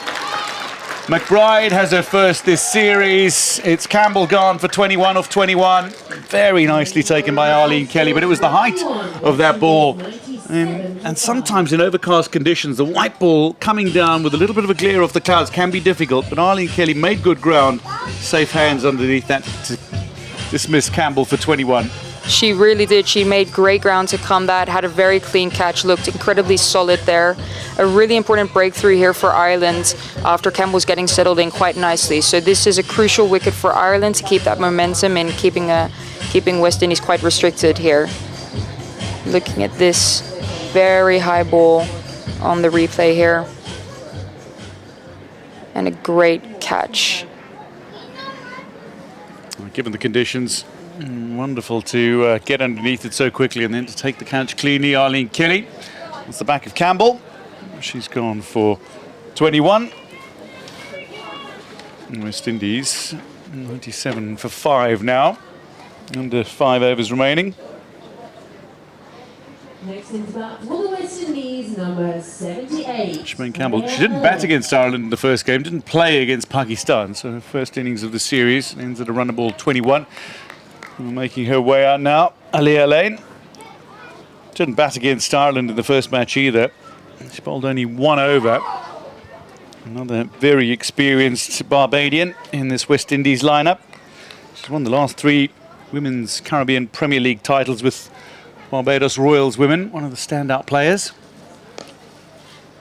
And will take a single off her first delivery. Off the mark here for Eileen. She'll be trying to rotate that strike, looking at getting Glasgow on strike here, who's got her eye in quite nicely. West Indies will need to be trying some things here, trying to get that score in.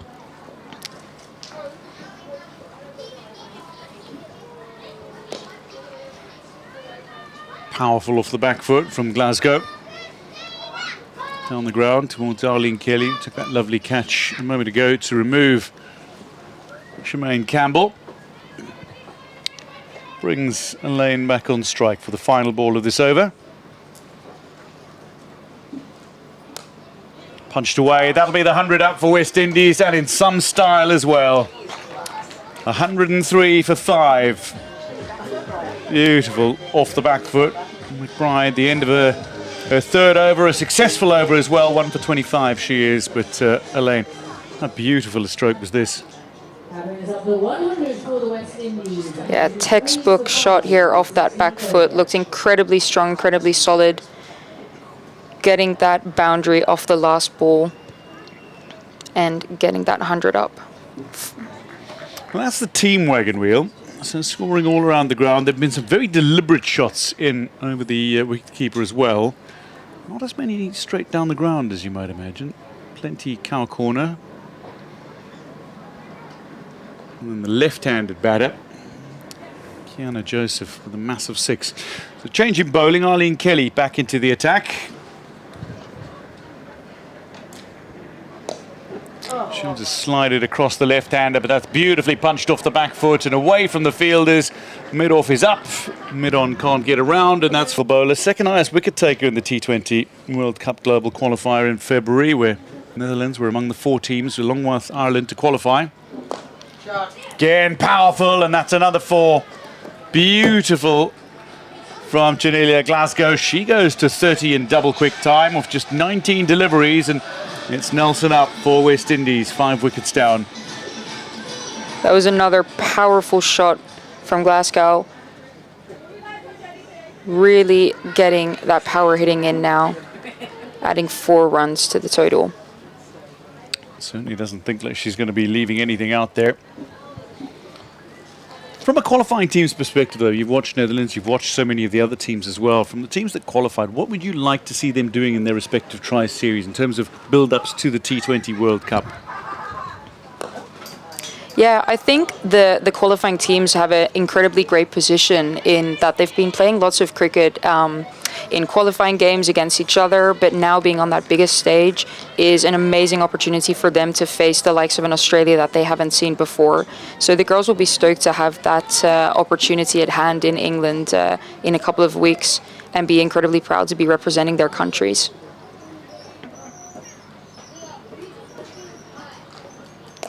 Much better from Arlene Kelly. Fires it in towards leg stump. Still works away.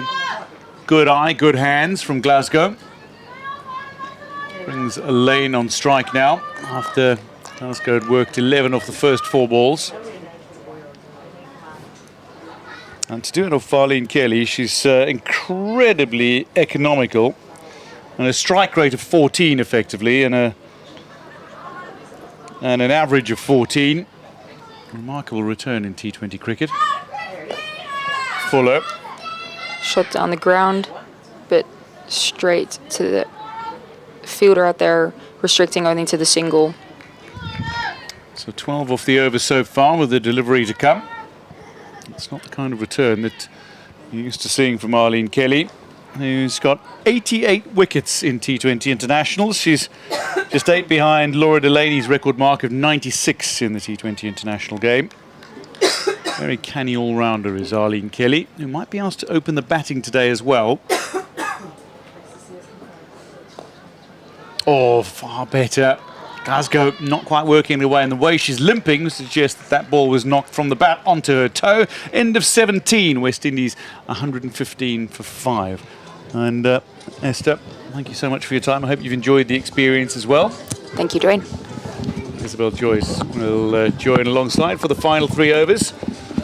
As West Indies find themselves on 115 for 5 through 17 overs, and they've only just gone past their lowest ever score against Ireland. The previous low score a couple of years ago in the Caribbean was 113 for 8, and they reached that off the very last ball of a T20 international. Target was set at 113, and they got there with 1 ball to spare. I think only because Murray bowled a wide penultimate delivery of that innings. Anyway, all of Prendergast back into the attack. And that's gone high. There are 2 fielders out there. It's coming down nicely and claimed beautifully by Alice Tector. Safe hands from the number 24, and that's the end of Aliyah Lane for just 6. Isabel Joyce, you slide back in and the wicket falls immediately. Yeah, I'd like to claim it, but I won't. I won't do that. A beautiful piece of bowling from Orla Prendergast into the deck, field set out on the leg side, and Aliyah Lane fell right into the trap. Beautiful partnership was building, but it's now been dismantled. She goes for 6, and West Indies 115 for 6. Let's take a look. Good length in at Elaine, and yeah, you can see she's just a little bit late on the shot. I also didn't get the height that she would have needed. She got the top edge, and Alice Tector still moving to take the catch. Never what you want for a high catch, but she made good ground, safe hands, good catch.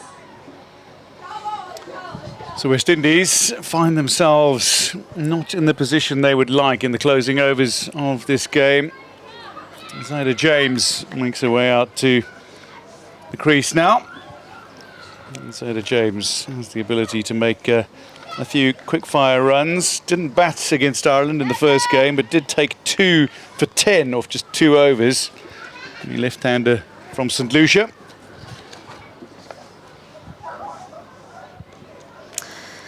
That's the shot of someone who's expecting a short ball. to say the very least. A nice double bluff from Orla Prendergast, third up in the ring. She was guessing that Zeta James was sweating on the back foot. It does so often come down to who can outthink whom when you're playing T20 cricket in particular. Cover out, and she's got 3 out in the leg side, including fine leg. This one is straight up. It'll land between 3, including the wicketkeeper, and might just go for 4. In the end, it's brilliantly done by Leah Paul behind it, and Christina Coulter-Riley whips it in towards Alice Tector, who's covering the wickets. It's a scamper through for 3. Glasgow showing her pace between the wickets as well, and Zeta James, incredibly versatile and athletic player. More known for her bowling, though. But she did, opening the batting against Ireland at the Under-19 Women's T20 World Cup in South Africa a few years ago. She smashed a very fine half-century. Yep, I remember it. Yeah, I think they just snuck home. It was only by it was 6 a or good 7 game. runs, I think. Good game. Oh, that one's gone up. Fielder getting underneath it, setting herself, and down it goes. Cara Murray.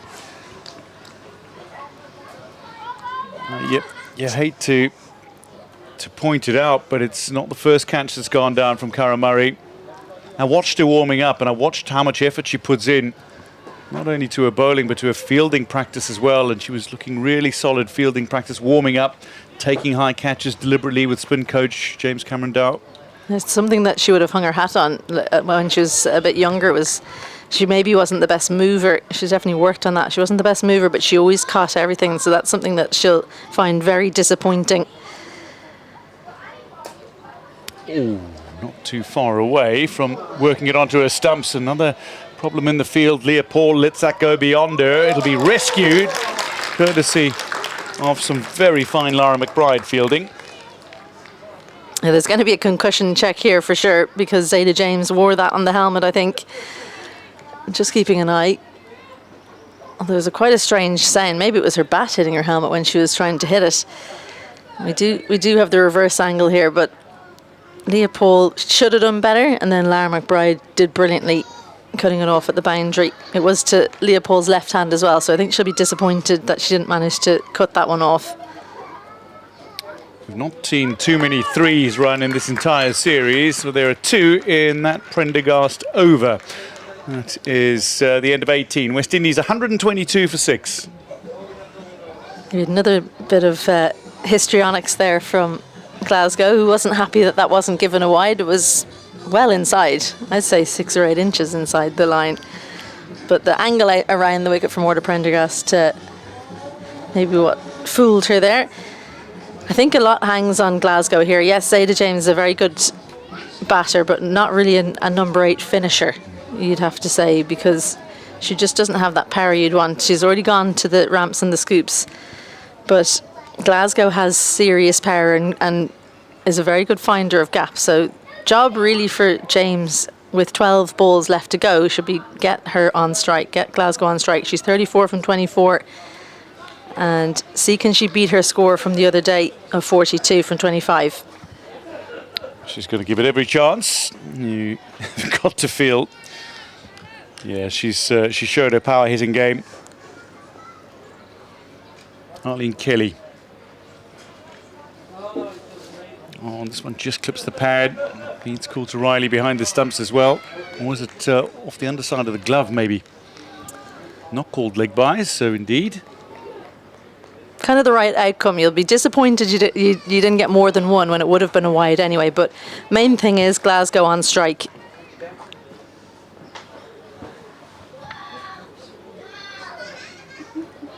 Fuller and nearly punished. Ava Canning's out there on the bounce.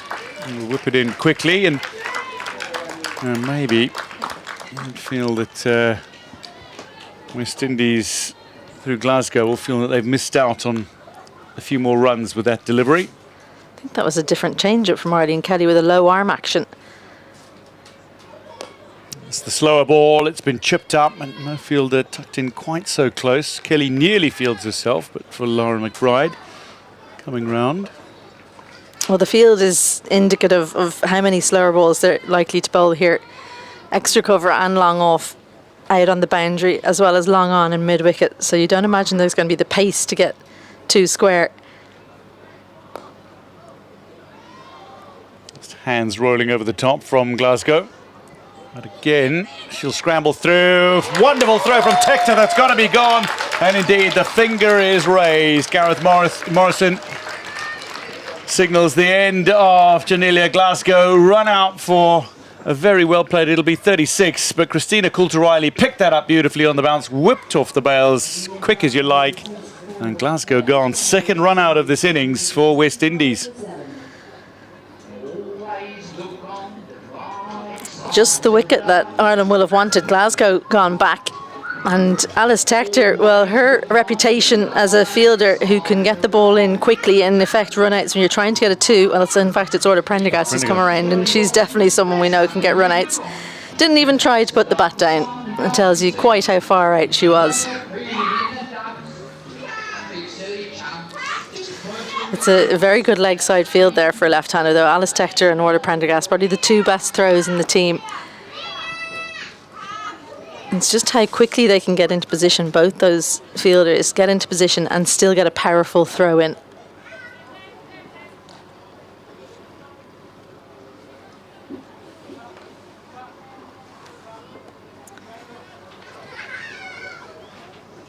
So West Indies coming up towards the end of the innings, and Shanisha Hector drills one down the ground. It'll be just the single. I think Ireland must be a little bit light on time because Arlene Kelly running back to her mark. You want to start the last over before your time is up, then you're okay. This one is hoisted. It's going to be out in between Canning and Stokel. Stokel whips it back in. End of 19. West Indies 129 for 7.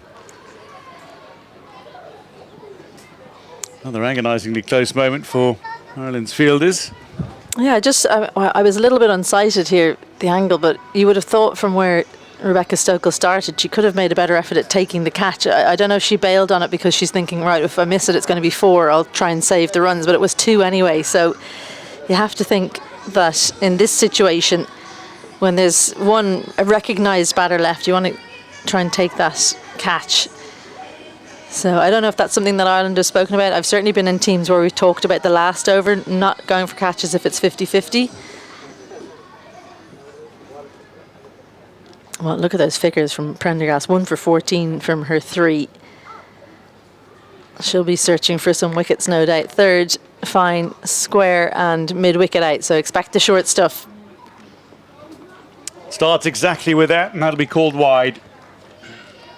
So still 6 balls remaining. West Indies 130 on the board. It's a wide and 1 for the over. Not the outcome you want for Orla Prendergast.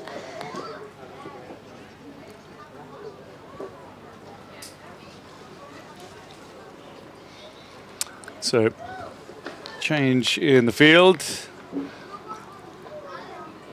Third comes up. Cover out deep. Top edged. The shorter delivery, but that's gone fine, and that'll run away for 4.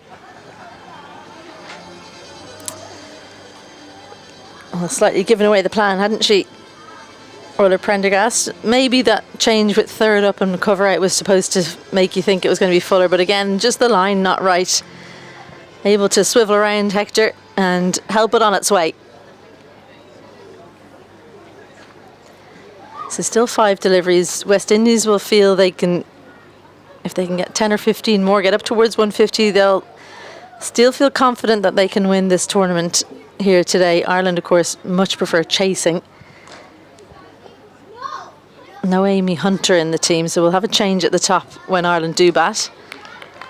Well, she changed the field. Long on had gone out and fine leg had come up, and then she thought again and decided, no, I'm going to stick with the field I had originally. Fuller. Well, scramble through. And that's going to be after the inside edge there. Shunisa Hector's highest score in T20 international cricket. She was among those incredible young players who was given an opportunity to debut. I think it was in a one-day international in November in 2019. Then she didn't feature in another one until February this year. She was out of international cricket for some time, but did return to T20 international cricket last year. That's going to be a very close chase in the end. It's out for 4. The race continues, but eventually Gareth Morrison turns and signals 4. Never what you want as a batter, to complete the third run and then see the boundary signalled. But it's a good piece of batting from James. A little bit of width, that's all she needed. Got the hands through and sent it really far back. A valiant effort in the deep from Lulu Little, who double fist pumps the ground because she's so frustrated after that. And she rolled over the rope as well. Never nice. So, turn off the first 3 deliveries.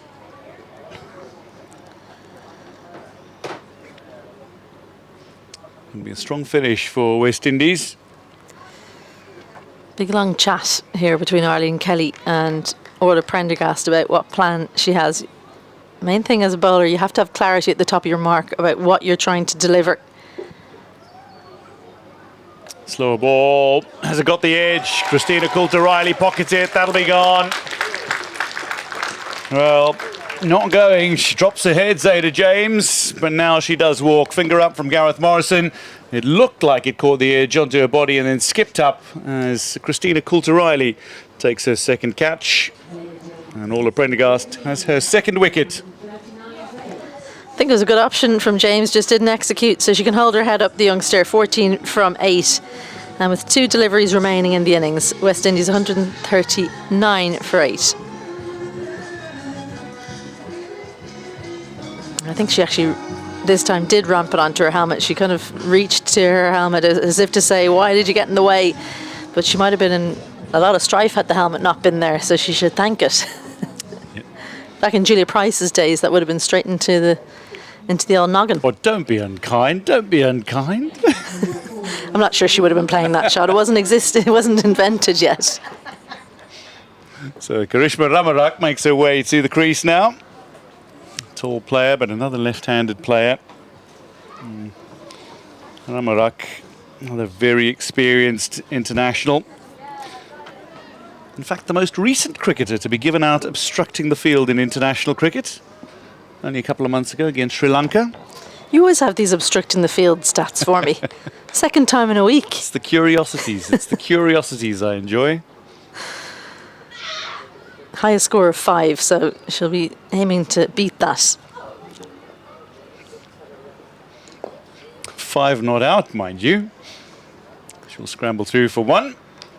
For the penultimate delivery, Hector will face the final ball of this innings. Well, what did she do to obstruct the field then? You don't know? I haven't seen it. You can't watch everything. You can't dangle these carrots and then not have the full story. That's your homework now for tonight. Final delivery for Prendergast to Hector. Be worked away. Now scramble through for 1. The end of the West Indies innings, and it's a grand recovery. They were 40 odd for 4. They made 141 for 8 off 20.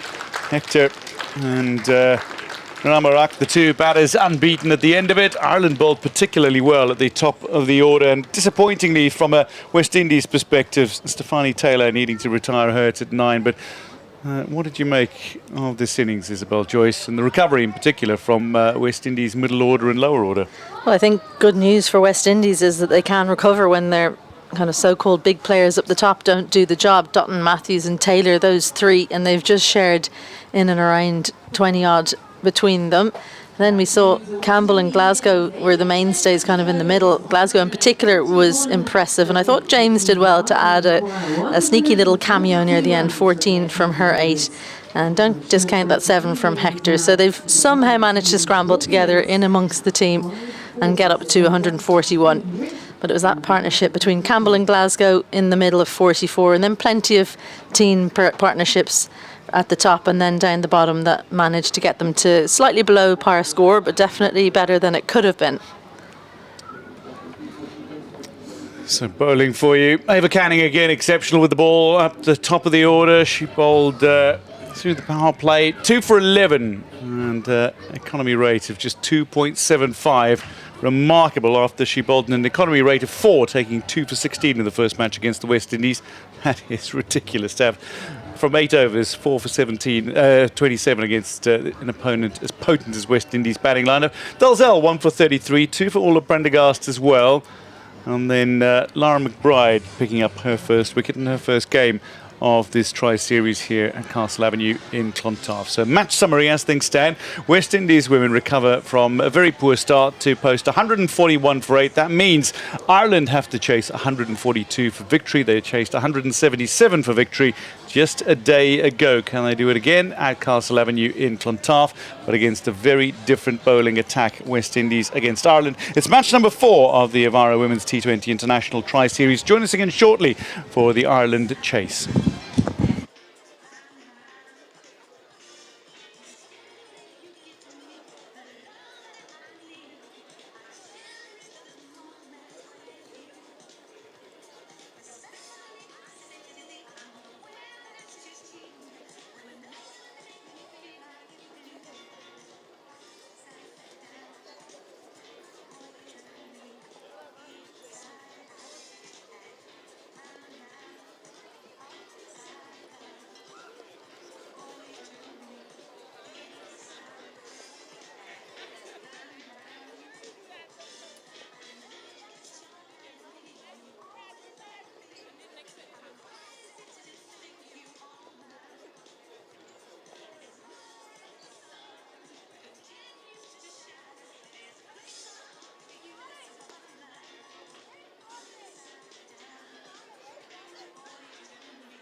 Evara Women's T20 International Tri-Series, match number 4 between Ireland and West Indies. We're at Castle Avenue in Clontarf, and Azam Ali Beg and Gareth Morrison are making their way back out into the middle. West Indies won the toss, they decided to bat.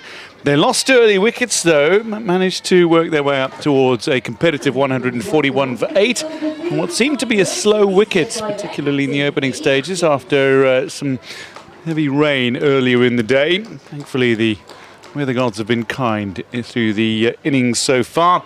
So target now of 142 is what Ireland need to chase. And they are going to be opening with 2 batters who are unfamiliar to opening at the top of the order. Now, Arlene Kelly and Alana Dalzell are marching out to the middle to attempt to chase down the target, or give Ireland the platform to chase down a target of 142. Both have opened before. Alana Dalzell has opened in internationals previously this Tri-Series.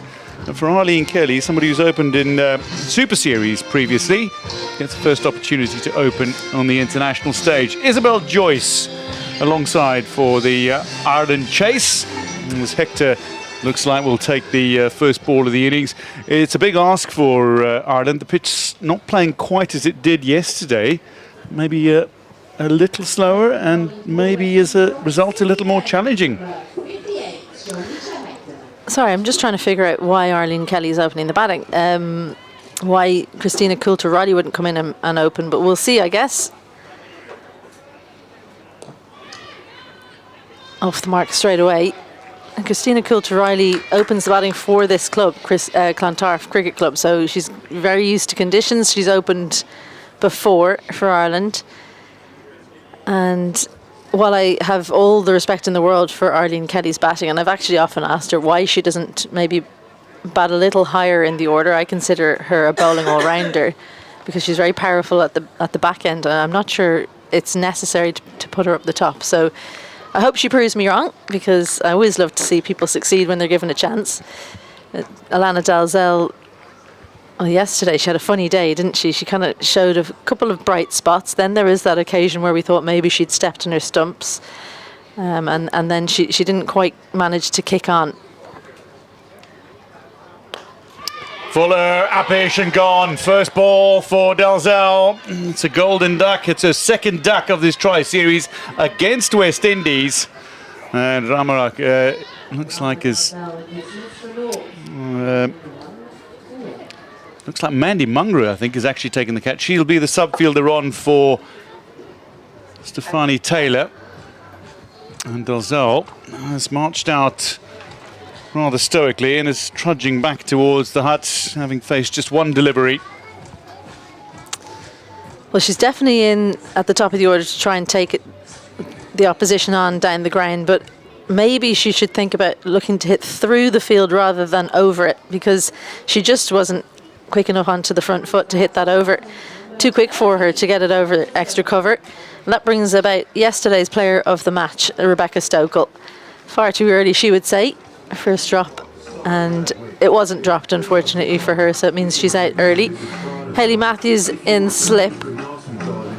West Indies hunting for early wickets to try and put a dampener on Ireland, who had such a brilliant win yesterday and will feel like they were on top at the halfway point in this fixture.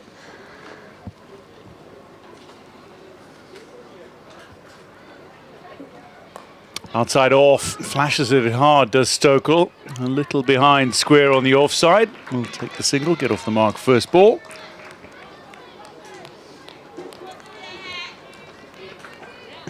I always find it interesting how someone does when they've batted so well as Stokel did yesterday, when you come back out so soon after, because you have to persuade yourself that it's a new game. You have to start again, and it's a new opposition as well. Should be wide, and is. Azam Ali Beg. Hayley Matthews was already appealing. Ball hadn't even been caught. She's up and about.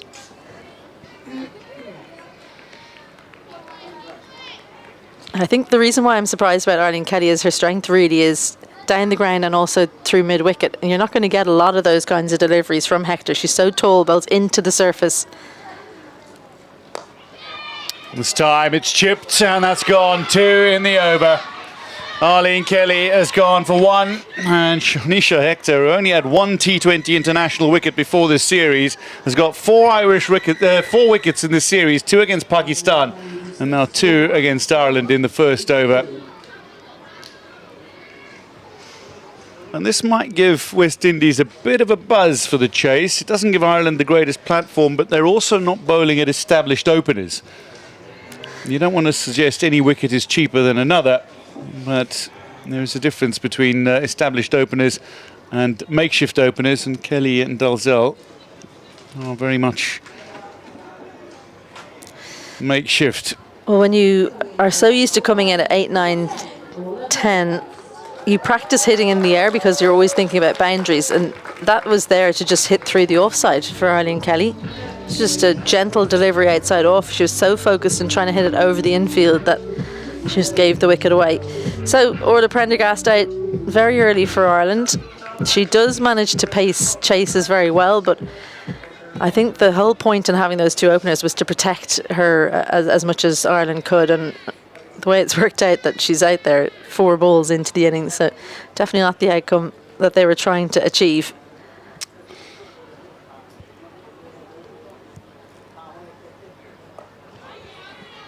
Nicely played.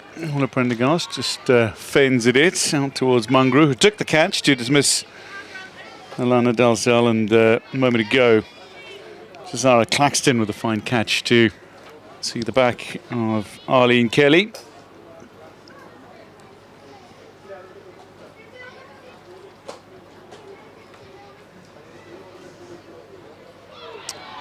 Well, it's been an eventful opening over. Ireland chasing 142. They are 3 for 2 after the opening over. One thing you have to say about West Indies is that they are a momentum team, and despite the fact that it was 2 kind of makeshift openers there, they won't care. Their energy is up, and now that their energy is up, they'll feel right on top, and it's very hard to stop a West Indies team that feels like they're on top. What you want is to quiet them if you can at all. So if they'd managed to score heavily in the first few overs, then you would have seen a different looking West Indies side. Now the destroyer from the first game between these two, Zayda and James, into the attack. Left arm spinner, we say, but it's more like little left arm in-swingers, isn't it? Field set again. 2 in the deep on the leg side, and Ireland picked out those fielders immaculately in the first game, and not in a good way. That's a very positive way of putting that. But yeah, Zayda James, she bowls beautifully. Swings it in towards the right-handed batter. She took 2 wickets against Ireland off 2 overs in the first match as well. I should love to chip in with another couple, particularly early. We've got one of the danger pairings here in Stokel and Prendergast out in the middle. Orla Prendergast on her 24th birthday, looking to give herself a birthday present. She's the kind of player who can produce match-winning performances from any position for Ireland. She's the kind of player as well, as we've both witnessed over the years, Isabel, can produce incredible bowling and batting on the same day. Looks to go over the infield, straight over the head of Hayley Matthews. It's a bit of a chase on. I think it's very nicely done. Prevents that ball from going to the boundary. It might just be a check. It was very close. I just thought it looked like it ran along the rope, but it must have been just inside the reaction from the fielders. I was just thinking back to what I used to say about Orla Prendergast when she started an innings, kind of more 18 months ago. That's just incredible. The languid swing from Orla Prendergast, the disdain of the shot, apart from anything else. Well, she's out early, which means there's only 2 fielders out, and it just looks a little bit too easy with that shot. Orla Prendergast not tested here. Not a huge amount of pace, and Orla Prendergast, great use of the feet, straight down the ground, 1 bounce over the Toblerone, and that'll be the first boundary of the innings for Orla Prendergast. I still find it remarkable that both her career best one-day international figures, the 3 for 25, and her career best innings of 122 came in the same match. That brilliant 3-wicket win for Ireland in the I think it was the first one-day international against Sri Lanka in Belfast nearly 2 years ago. This one jagged into the pads, a little quicker from Zeta James, albeit lacking in genuine pace. A little bit of a scramble through for Ireland. End of 2, Ireland 11 for 2. I thought that replay when Orla Prendergast hit that 4 over Zeta James's head was really a really good one. You could see that she's actually just holding it seam up. She's left arm round. We've got to stop calling her a left arm spinner, don't we? Because it's just left arm seam. And it is really effective. The problem is when you get too full and you've got someone like Prendergast who can take you down the ground. But by and large, she's been effective over the couple of games. What I was going to say was Orla Prendergast used to be really shaky at the start of her innings. I think she's slowly starting to shake that off, that mantle. Powerful again, straight down the ground. And that's Prendergast. Who took the single at the end of the last over to retain strike, starting with a boundary against Hector, who claimed 2 in her opening over. No mid on, so Orla Prendergast deciding to dance down, and she knew all she needed to do was get some of that. And it was all about the placement. Not going for power by any means. That has forced Hayley Matthews to change the field. Slip comes out, and you've got a more conventional field of 5-4 on the offside. Hanged in short. Prendergast fends that away. Mungru does the fielding. Well, look at Orla Prendergast's reaction. I'm pretty sure that hit it was like the cue end, but you usually cue end at the other end. It's hit the top of the handle. Sometimes when you're trying to get your eye in hockey to go all around the world, you try and bounce the ball on the top of the handle. It's like she's done that, but in cricket. Skillful. Short again. This one is latched onto by Prendergast. It'll be one bounce over the rope. Happy on the swivel is Prendergast as Hector looks to bang it in short again.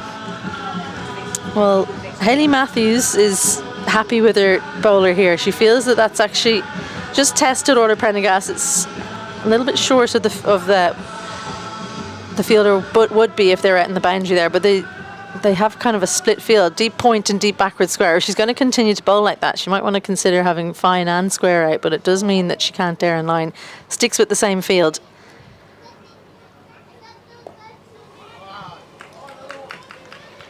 Might be 2 in this. Prendergast calls early. Stokel, though, is going to the danger end. In the end, throw comes in towards the non-striker's end. Stokel is just home, but it was a little further away for the fielder.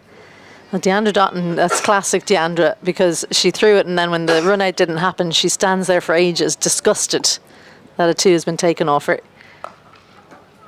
Well, this is 2 very different overs. Shonisha Hector started with 2 for 3, but there's already 14 off the first 5 deliveries of her second over. Well, when someone starts hitting you around like Orla Prendergast is, you get muddled in your plans, and when you can only have 2 out, you can't afford to be muddled. It needs to be clear in her plans. That was short, it was wide, and the field wasn't set for it. Prendergast just had to make sure she got it between the fielders, and she did just that. So she has changed the field. Hayley Matthews, fine and square out. Everyone up on the offside.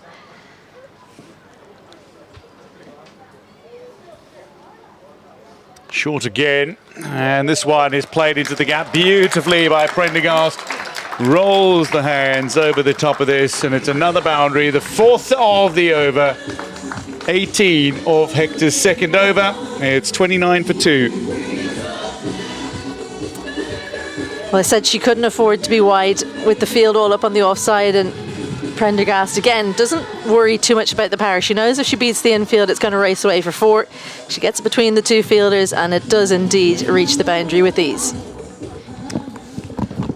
Isabel Joyce will make way, and in alongside is former Netherlands international and Denise van Deventer. Played as Denise Hanema in years gone by. Yes, thank you. Quite a different side at the moment. We have the start of Ireland with losing 2 wickets quite early on. But they look like they're building up a partnership here. So to James, a little fuller at Stokel this time and a little more pace behind it as well for somebody who doesn't bowl with enormous amount of pace. She's a wily bowler as well. Somebody who chips in with regular wickets. So to James. Still only 21. That's worked into the gap, but closed down quickly by Matthews, captain, and icon. World icon. What a result this could be for Ireland if they can overcome this very impressive West Indies side. Yeah, it's amazing with how much positivity they get into the crease. They lost 2 wickets early, but they're quite positive and playing to their strengths, playing good shots. And that is going to be chipped straw, and it's put down by Hector. Yeah. Well, that is a golden opportunity. Ghana begging for West Indies. Ireland have never beaten West Indies in the T20 International. And all of Prendergast is almost certainly the key to Ireland's victory, potentially. Put down on 25 by Hector. I'll scramble through. Prendergast very quick across the turf. Oh, I mean, that drop, how costly could that prove? Well, we'll see. But yeah, it's definitely a key player, Prendergast. So they'll could build on that, keep going, focus on the next ball. That one angling in towards the legs of Stokel. I think it'll be a leg by. As indeed the ball is whipped in. The end of 4 leg bys signalled, and that is 32 for 2. Well, Denise is somebody who's played international cricket for a number of years, over the years. In fact, if I'm not mistaken, your only wickets as a bowler came against West Indies.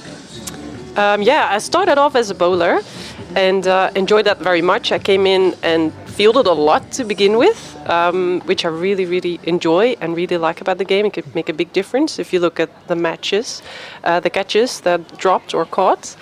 And yeah, I made a switch to batting. And I really like being part of the team, being able to make a difference with the bat in a complete innings. Zara Claxton into the attack. And this one flashes at it, does Stokel, wide outside off stump. And Zara Claxton, very impressive 20-year-old from St Kitts. She bowls with decent pace. Somebody who's only just ticked on over a year in T20 international cricket. She made her debut against England in May last year. But what an impression she's made. I see a lot of things happening at the moment with the fielders a bit on the edge, or sorry, the batters. A little bit of movement away. Stokel goes straight. Yep. And West Indies changed 2 fielders, covers and mid-on. So probably also looking at what the batter might be doing. So Janelia Glasgow with the fielding.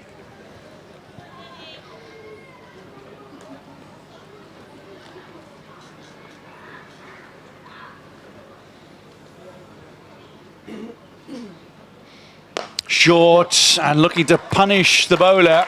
It'll make its way to the boundary here. Prendergast goes to 30 of Ireland's 37. Yeah. She's looking to produce the kind of innings that Hayley Matthews did against Ireland in the first, where a target of 104, she made 82. Prendergast has got 30 of Ireland's 37 so far. Yeah, it's good getting this boundary back in.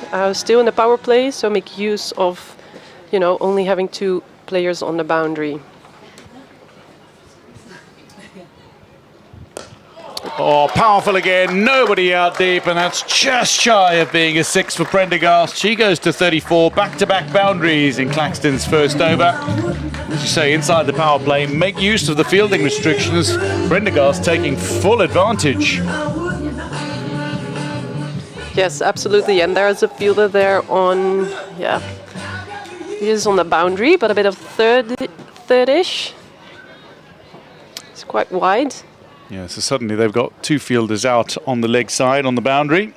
Yep. One behind square, one in front of square now for All Prendergast.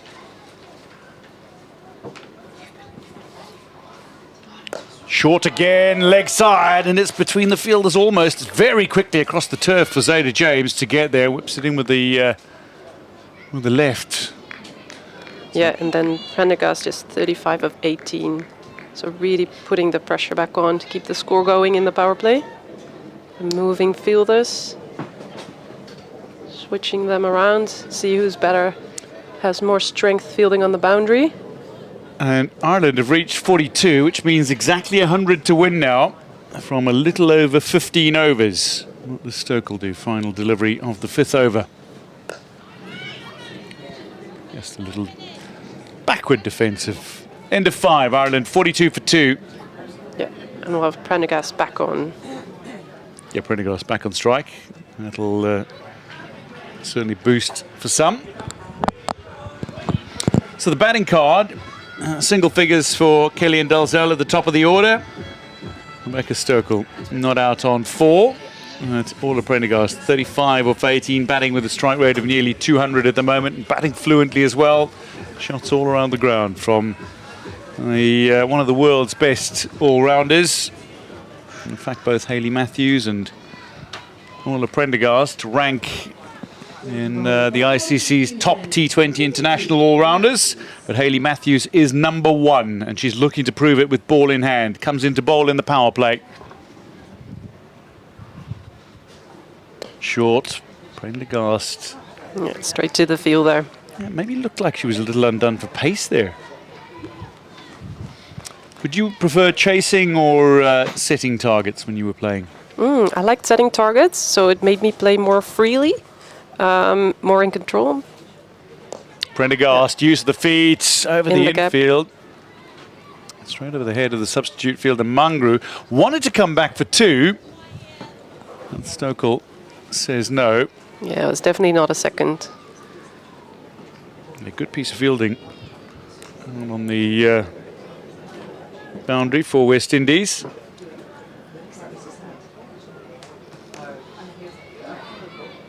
Stokel rotating strike. Yeah, making good use of the hands, throwing the hands into the ball, making sure it's not straight at the fielder, but just at the right, so they could easily get that single. And Matthews is changing her field now. Prendergast is on, so one is moving out to square, backward square.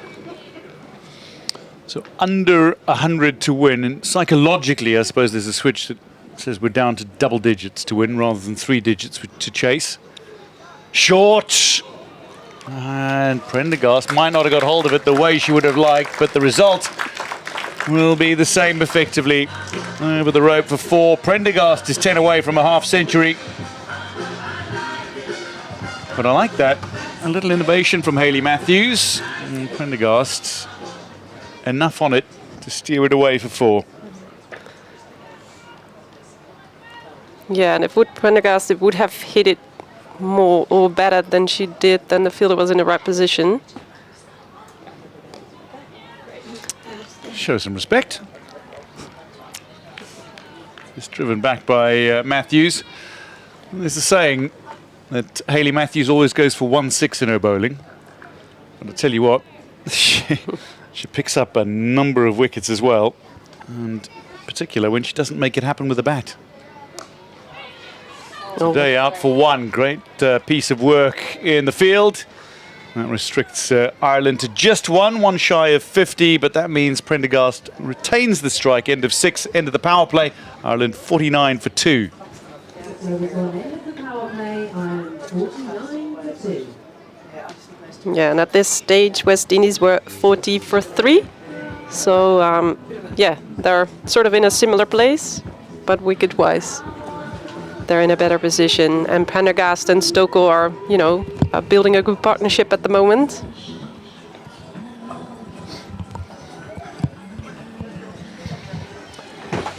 Denise van Deventer Hanema, thank you very much for your insights and opinions. Thank Great you. analysis from the former Dutch international as she makes way. Julia Price makes her way back into the commentary position with Ireland 1 away from 50. Kiana Joseph, who looked really dangerous with bat in hand in the opening deliveries, comes in to deliver her first in the bowling innings. Ireland's chase. Prendergast happy to just steer that into the offside. And Captain Hayley Matthews does the fielding. And Kiana Joseph picked up 3 for 8 off 2 in this first fixture against Ireland. Best ever figures for Kiana Joseph. Oh, could have been a caught and bowled. Sticks the hand up. Takes a wicked deflection off the arm, and the 50 up for Ireland in the chase. It flew like an absolute tracer bullet, didn't it? Straight back at Kiana Joseph. Having a look at her hand now, knowing she's put that one down. Probably stopped a certain 4 though. Well, she's holding on to that right hand of hers. Went to a weaker hand. Stokel looking for the single, but Mungru, who is very quick across the turf, around the ball quickly, picks it up and whips it into Campbell.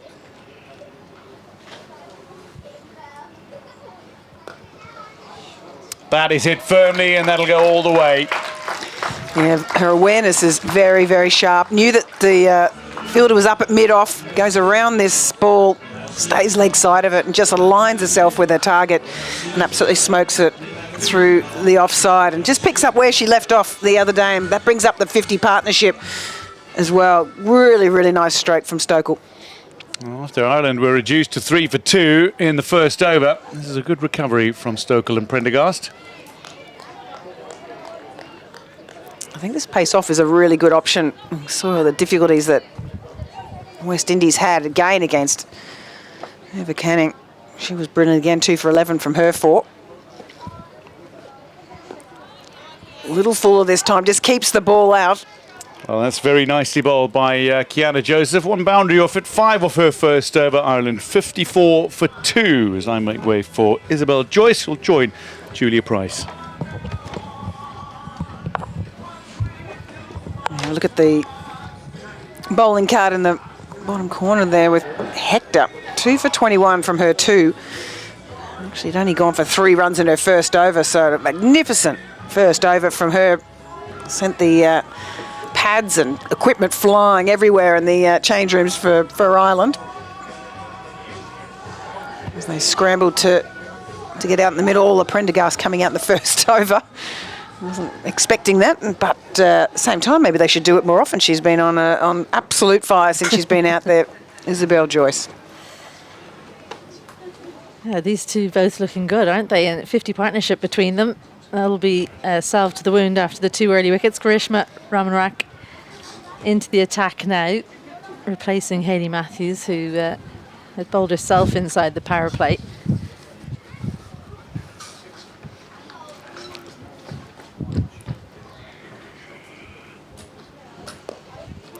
Around the wicket, just punches this 1 for 1 into the vacant mid-wicket area.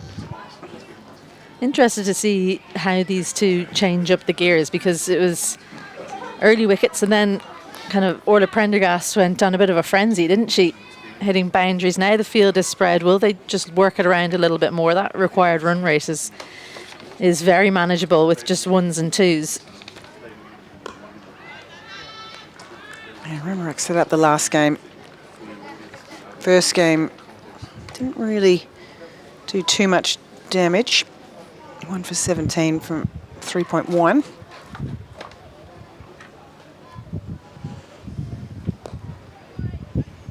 Again, just that length that she can just work it into that square region and get the single. Not a lot of turn in this wicket either. I did notice at the beginning of her run-up, she looks a bit like Hayley Matthews, throws the ball into the left hand to really get that rip going.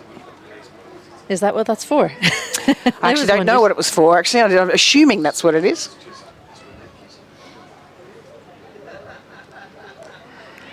Oh, nice touch there. A little bit of angle going across the right hander is always the danger, coming around the wicket as an off spinner. Always gives me the heebie-jeebies when Orla Prendergast does that off the stumps. Maybe she knew it wasn't turning too much.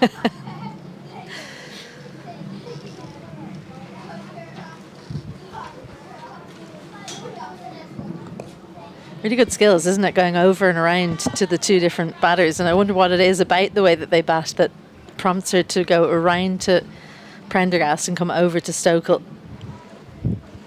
Yeah, it's a really good question. But now, in saying that, they're probably going to bowl a little bit wider outside the off stump, bringing the fielder over from mid-wicket into an extra cover. A little bit wider, not much turn, make a play across the line. It's this one probably unnecessarily in the air, down to a one bounce down to that long on. Not really in any danger of getting caught, but probably just something to think about. Into the 8th over, 58 for 2. Well, I think what happened there was Stokel came down the wicket and wasn't quite there, so had to push at the ball, and knowing that there was no fielder in the ring on the leg side, didn't try and play it along the ground. But if she'd hit it a little bit better, it could have easily sailed down to long on. So yeah, something to keep on her mind, because she did pick out the fielder in the deep, didn't she? Zayda James almost just hit it too well when she wasn't expecting to in the air.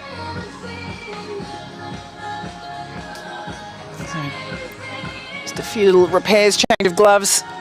I don't think it's sweat. It's probably more likely to be a little bit of rain. Kiana Joseph to continue. Just 5 off her first over. A little bit of footwork again from Stokel, wanting to take it to the offside, and that's probably the key of why that they've tried to stack that offside before for Ramarak. Know that she's a little bit more confident through the offside and very, very strong on that drive.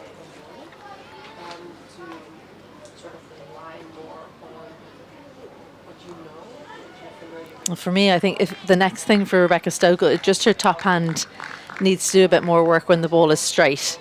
She's great when she gets a little bit of width outside off, especially if it's full. But with a good off spinner, if she comes down, if she can use her top hand more, then she'll become even more effective. Just hoiks this one across the line for one.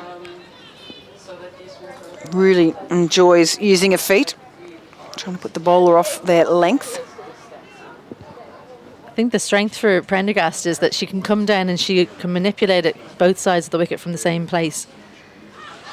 Looks for that sweep. Might have thought of something on it, and the umpires agreed. Given that one out, well taken, Shameen Campbell.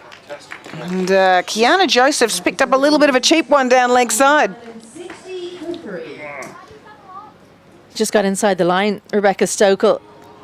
And I wonder, were these two just being too aggressive when it wasn't needed? Could work the ball around for a number of overs and almost bleed West Indies dry of runs. But instead they've taken them on, and Stokel's perished 12 from 20. How different 2 days can be, from hero to not quite zero, but nowhere near where she was yesterday. Have a look, she goes front foot across, glove, and I think she's actually gloved it twice, and it's found its way into Campbell's gloves. Well, as a keeper, you take those because she just got into the right position and took the catch because of it.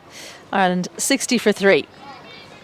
Yeah, absolutely spot on there. The keeper was in the right place. Would have been completely blinded by that, but I also like the tactics from West Indies there. They know that Stokel's very good on the front foot. She likes to drive. Played a few sweeps yesterday, and mind you, it was probably a little misdirected, but I think they were trying to encourage that sweep and potentially play a slightly higher risk shot because they needed the wicket. They need to get into this order.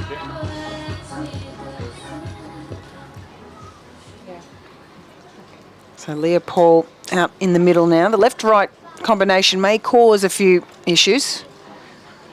Only one fielder in point. That's another issue for West Indies. She's very strong in that area. I did see her play that shot first up yesterday, didn't we? She got the kind of, it's not really a reverse sweep. She changes her feet, changes her hands. It's kind of a bit of a mix between a reverse pull and a switch hit. He works this one nicely works with the spin, not that there's a lot of it. End of a successful over there for Kiana Joseph. In Ireland, 61 for 3.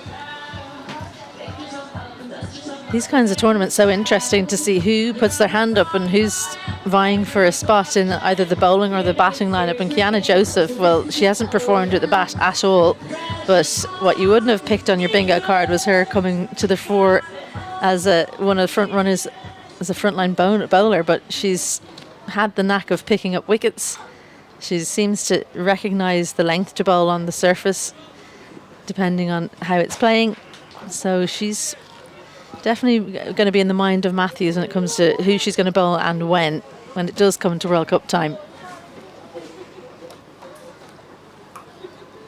Well, that breakthrough couldn't have happened at a better time. 57-run partnership after having Ireland 3 for 2.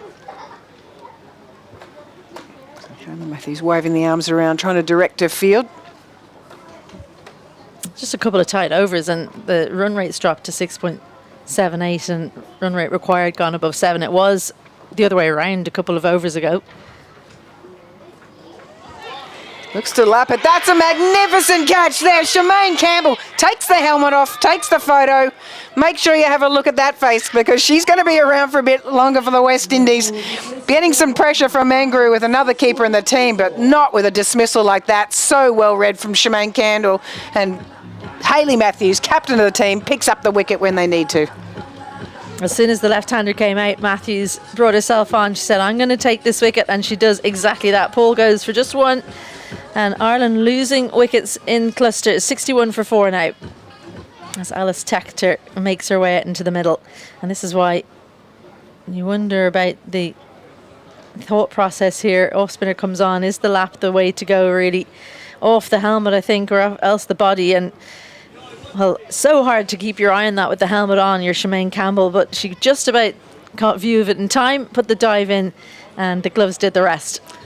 Yeah, she didn't quite get a hold of it, did she? And that's what was the undoing. It probably was the right option with regards to finding some space, but the execution wasn't quite there. And magnificent stuff from Shemaine Campbell. That's some experience out there for you. And we see we're just going to take the drinks break now. We see Lloyd Tennant coming out and having a chat to her players. And we will have a quick break. We'll be back in just a few minutes.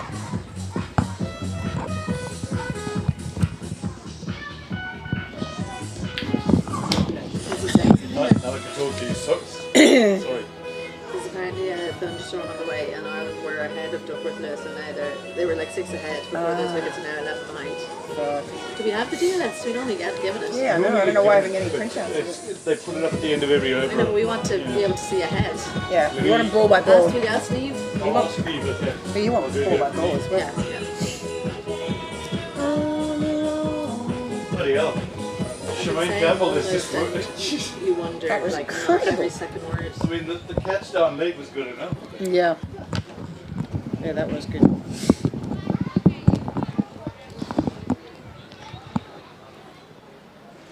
Alice Tector, the new batter.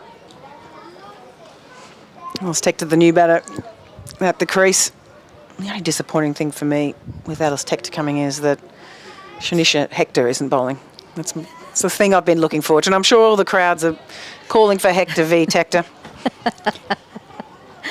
I'll tell you what, Harry Tector often gets called Hector. So it's all coming together.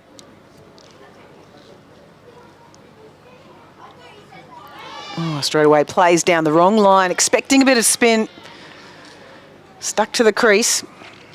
A few nerves running through the batting camp of Ireland right now. The youngsters now spend so much time hitting the ball so hard. The footwork sometimes not quite there. Just went straight down the line, and it was quite wide outside off stump.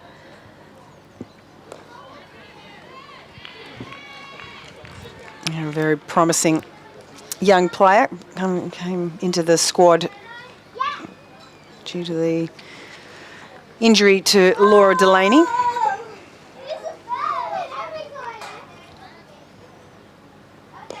I always find it strange when you weren't in the 15 or the 14, and then you come into the squad, and then you get straight into the team.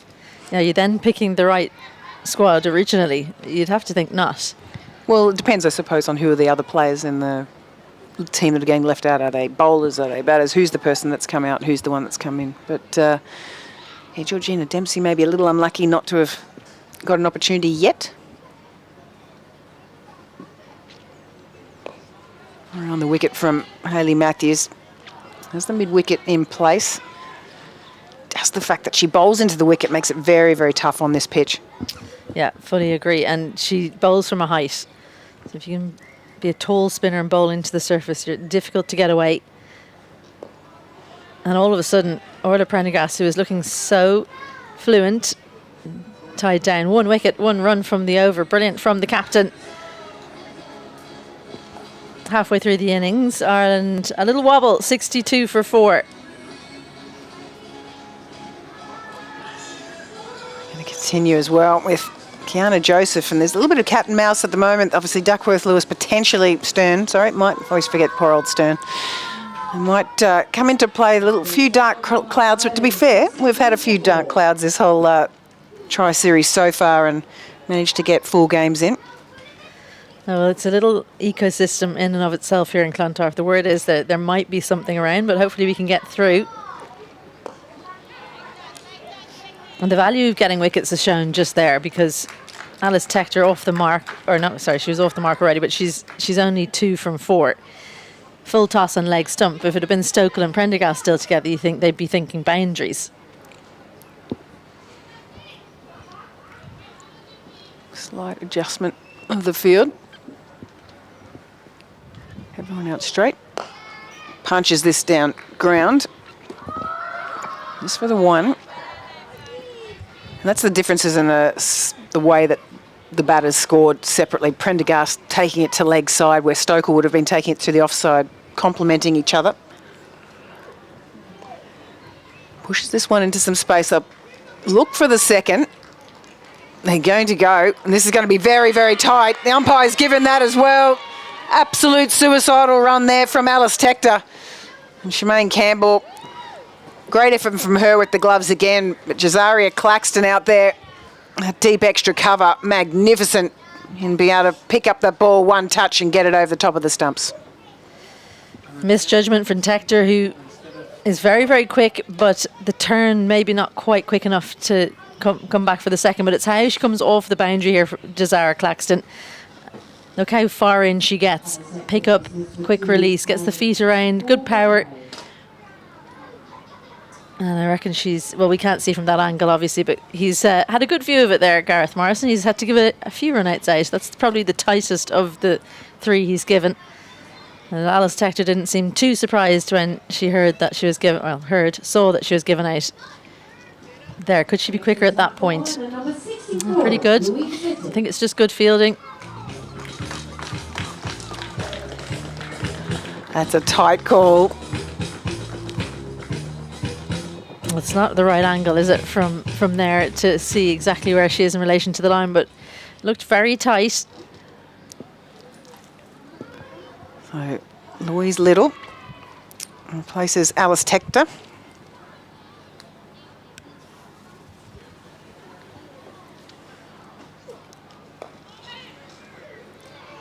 It's an important series for Louise Little. She's been someone who's been in and around the group for a long time, never quite settles into a role. Started out as an out-and-out quick bowler, suffered with injuries over bowling when she probably wasn't strong enough to support it, and now trying to become an all-rounder.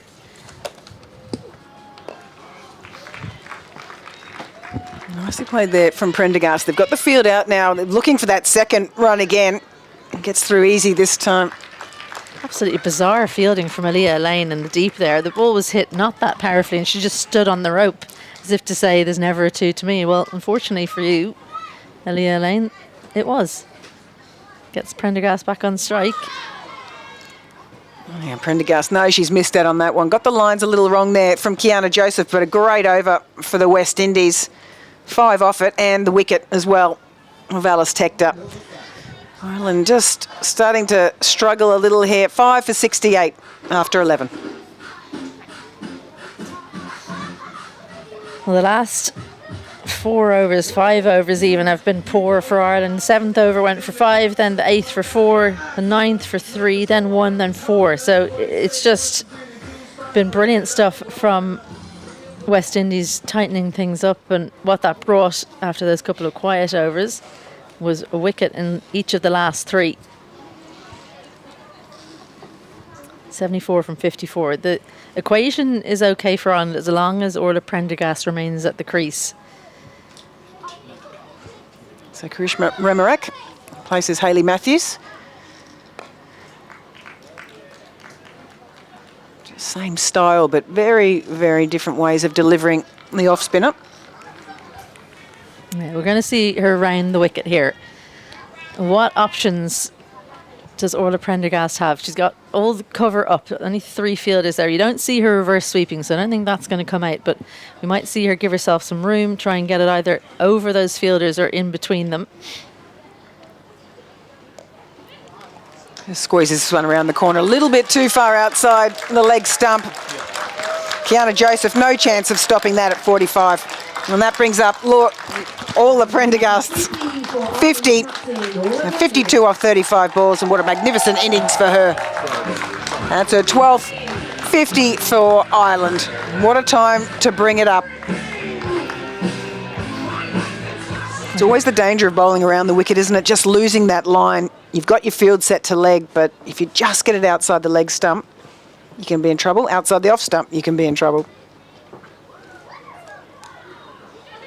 Orla Prendergast is taking her guard almost outside leg stump. Ramarak on the stumps, but Prendergast backing herself to get it fine of that point fielder, finding the gaps now behind the wicket. We're so used to seeing her hit it forward of the stumps, but now showing her touch in the last couple of deliveries. And desperately need Prendergast to get this innings back underway.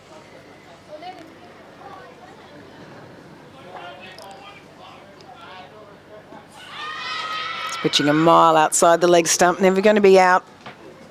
Just not sure if they've got the strategy completely right here to Orla Prendergast. If she can keep playing that shot very comfortable through third, picks up 2 off every ball. I just think it's so clever from Prendergast to take that guard, because she's saying, right, if you ball on the stumps, I'm going to go through the offside. Or hits this one very, very cleanly. Claxton tries to get around there, but just can't. And that goes all the way. Orla Prendergast, and she continues to lead from the front, moves on to 60 off the 38 deliveries. I love that it just said you ball on the stump, she's going to go over the offside, and in fact, she just continues to go over the leg side. She got out playing into that area a couple of days ago, made sure she got it forward of the fielder and sent it all the way for 6. This is the wicket that West Indies will be chasing. Yeah, punches this one. Field up on the offside. That's that one we were talking about, going across the right-hander. Can you leave you a little vulnerable on the offside? And that's a massive over for Ireland. 17 off the over and 85 for 5. Quicker, shorter. This is the 6 runs. That was the flighted delivery that she got taken over the leg side. And then because of that shot, she then bowled the quicker, shorter one, and Prendergast knew exactly where the fielders were on the offside. They're all inside the ring. And because of that guard, she can stay leg side, gets the hands right through. And 17 runs from the over, just the shot in the arm that the home team needs. I think that's going down leg and missing. Kiana Joseph, this is her 4th over in a row. She knows that was absolutely not out. Was a little bit embarrassed about the ferocity of the appeal. I think she's doing some good acting. She's begging Azam Ali Beg, saying, come on, it's out, and then afterwards saying, okay, I know it's not. Nice little bit of flight there. They go through for the single. They're going to want to try and keep Louise Little on strike. Prendergast is in such good touch at the moment. The Lulu Little was saying she's trying to find a way to bag a spot in this team, and maybe she's just playing within herself a little bit. She's excellent at going over the top. She's the one I would have put up the top of the order, I think, in place of Arlene Kelly, because she naturally hits it over the top with the new ball. Oh, well bowled from Joseph. Keeping the stumps in play. I'm just looking at the field at the moment. We've got a long on, and Deandra Dotton, and then we've got Alia Ling really quite wide. More of a genuine mid-wicket, so there's a lot of boundary being shown here. Absolutely gorgeous shot.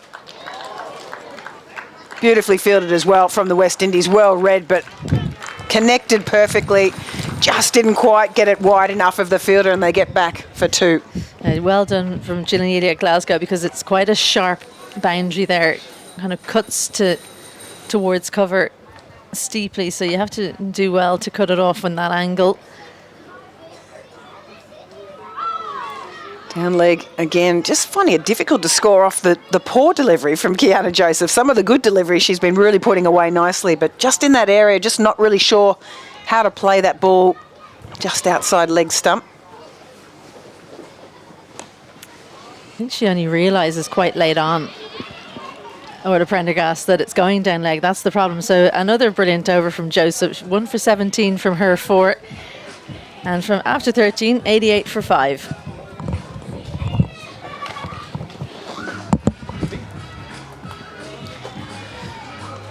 Have a look at that bowling card.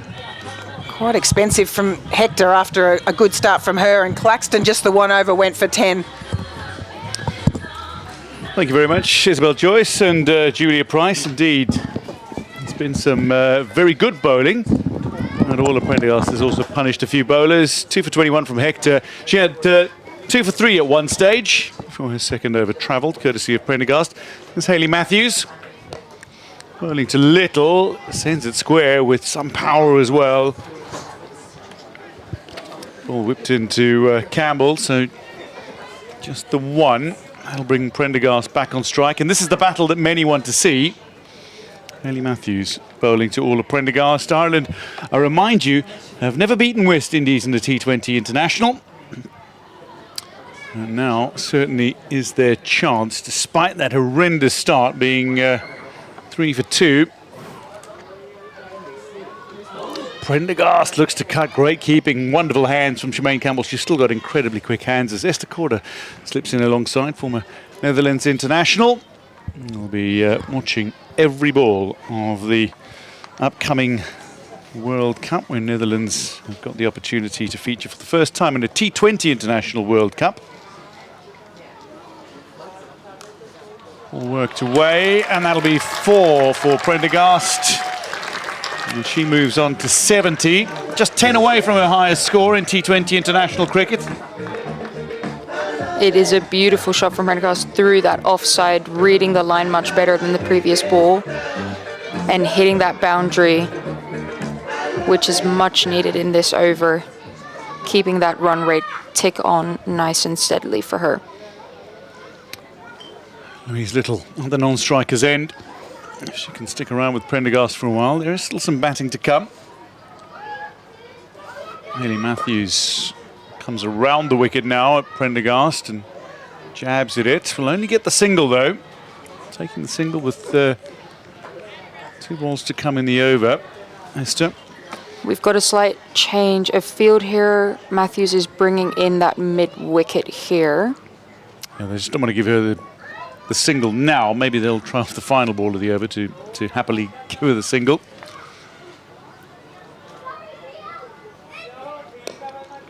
Straight back at Matthews. Correct. The West Indies will be prefer to bowl to Little at this point in the game. Prendergast being in great shape at the moment on 71. And Prendergast is effectively doing in this game what Hayley Matthews herself did in the first game against Ireland, and that's to make an enormous percentage of the team runs. Prendergast 71, the team total is 94.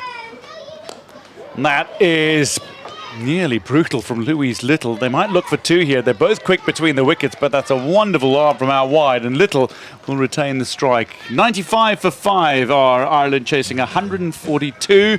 And I can tell you that West Indies are trying a few new tactics here. 6 overs to go, 95 for 5 Ireland.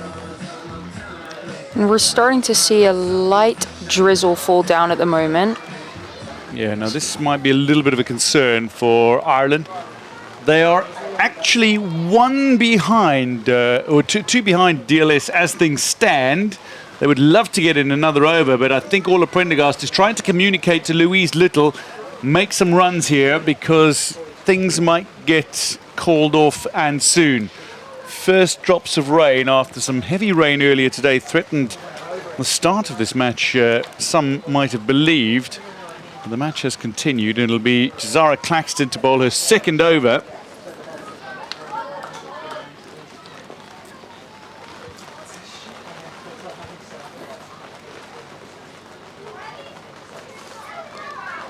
Well, that's going to be an edge. That'll work its way to the boundary. It doesn't matter how they come, it matters that they come. And in the context of the game, that's a massive boundary. Ireland will be incredibly pleased with themselves to get that over the line at the moment, having that DLS closely in the back of their heads, considering that this light drizzle is picking up quite a bit. So Ireland will really be trying to go quite big in this over. That is where they look to be making their way off.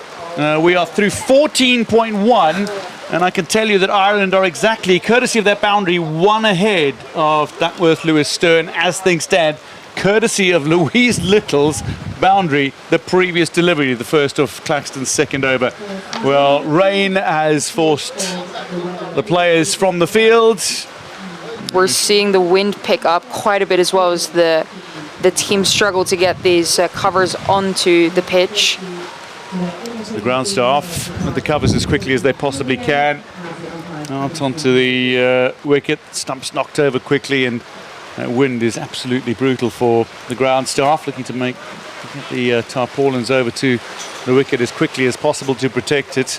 Rain is coming down quite heavily now. The players all rushed back indoors. Now, this is not ideal for either one of these teams. It's been an incredibly tight game, though. And just to take your perspective, Ireland 99 for 5, chasing 142 for victory. They've got 5.5 overs in which to reach it, so it's effectively 43 of 35. The run rate is not really the big factor here. It's wickets in hand, I suppose, for Ireland. It really is. I think Ireland is currently in a good position, having Prendergast at the crease. She is really the stable pillar in the innings for Ireland at the moment. Had a few wobbles early in the innings, being dropped at 25. So West Indies will be scratching behind their ears at the moment at that missed opportunity for them, with Prendergast being able to get to 71 at the moment. So I would say that Ireland, if they do come back out, Prendergast is the one to keep at the pitch here. If they lose that wicket, then Ireland will be might be struggling to get this game over the line, and as we've said before, aiming to get their first victory over West Indies. Now, as somebody who's familiar with the conditions here at Clontarf, the good news is where the weather comes from is actually quite clear. So it looks like this might just be a passing shower, but showers nonetheless can disrupt the momentum in the game. Was the momentum with Ireland, was the momentum with West Indies, do you feel, and who might benefit from a rain delay? I think at the moment where Ireland stands, they will be in favour at the moment, knowing the conditions maybe a little bit better than West Indies, knowing this pitch a bit better. I think currently the momentum sits with Ireland. Again, as I've said, Prendergast being that strong batter at the moment, which is giving that favour to Ireland, I would say, at the moment.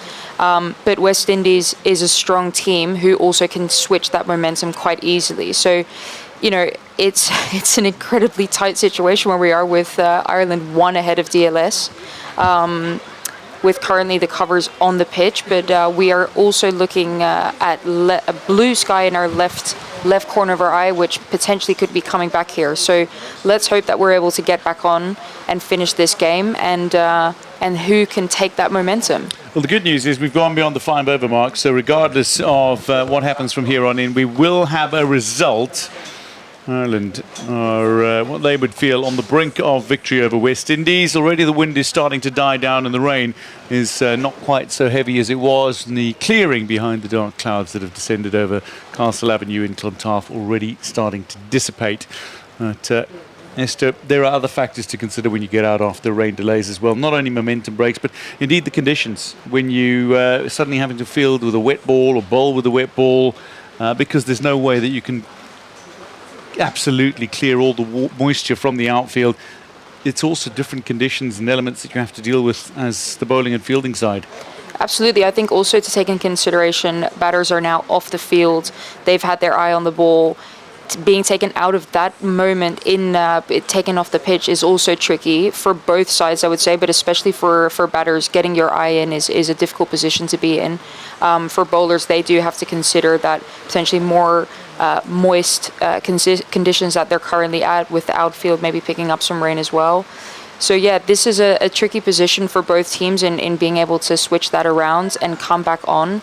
They'll both need to switch their mindset back when they head into that field. So Ireland 99 for 5 as things stand. The target is 142. They're exactly one ahead of the Duckworth-Lewis-Stern par score. So for Ireland, they will feel that they are still well within the mix to claim victory here. It looks like it might clear sooner rather than later, however. But look at that scorecard. Orla Prendergast, 71 of the team total of 99 so far. She's not only been the standout, she's a proven match winner, and she's looking to do it again for the side she captains on her 24th birthday. Is there a little magic for Orla Prendergast to come? That's the batting card. Bowling card has looked indifferent for the bulk of it.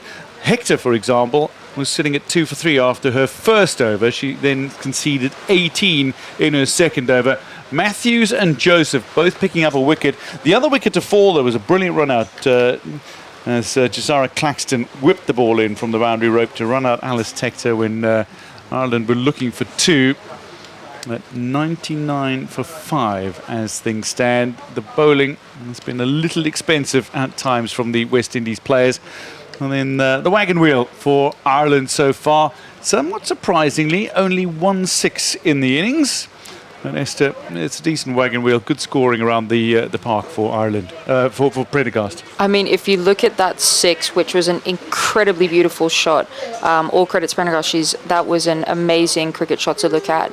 I think also to just look at Campbell and her keeping, those 2 really crucial wickets that she picked up shortly after each other by incredibly keeping behind the stump. So credit to her as well. Absolutely. Rebecca Stokel caught by Campbell bowled Joseph, and Matthews saw Leopold caught as well behind by Campbell, who was also instrumental in the run-out as Claxton whipped it in. But through 20 overs, West Indies 141 for 8. Target set at 142. Ireland 99 for 5. They require 43 from 35 deliveries. Will we see the weather give out and play continue? That's as things stand. We'll bring you news should the match continue.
Well, welcome back to Castle Avenue in Clontarf. I can tell you that the match will not resume. Ireland on 99 for 5, chasing 142 for victory. I can confirm, however, with the match having been called off, owing to rain after 14.1 overs, the DLS equivalent was 98.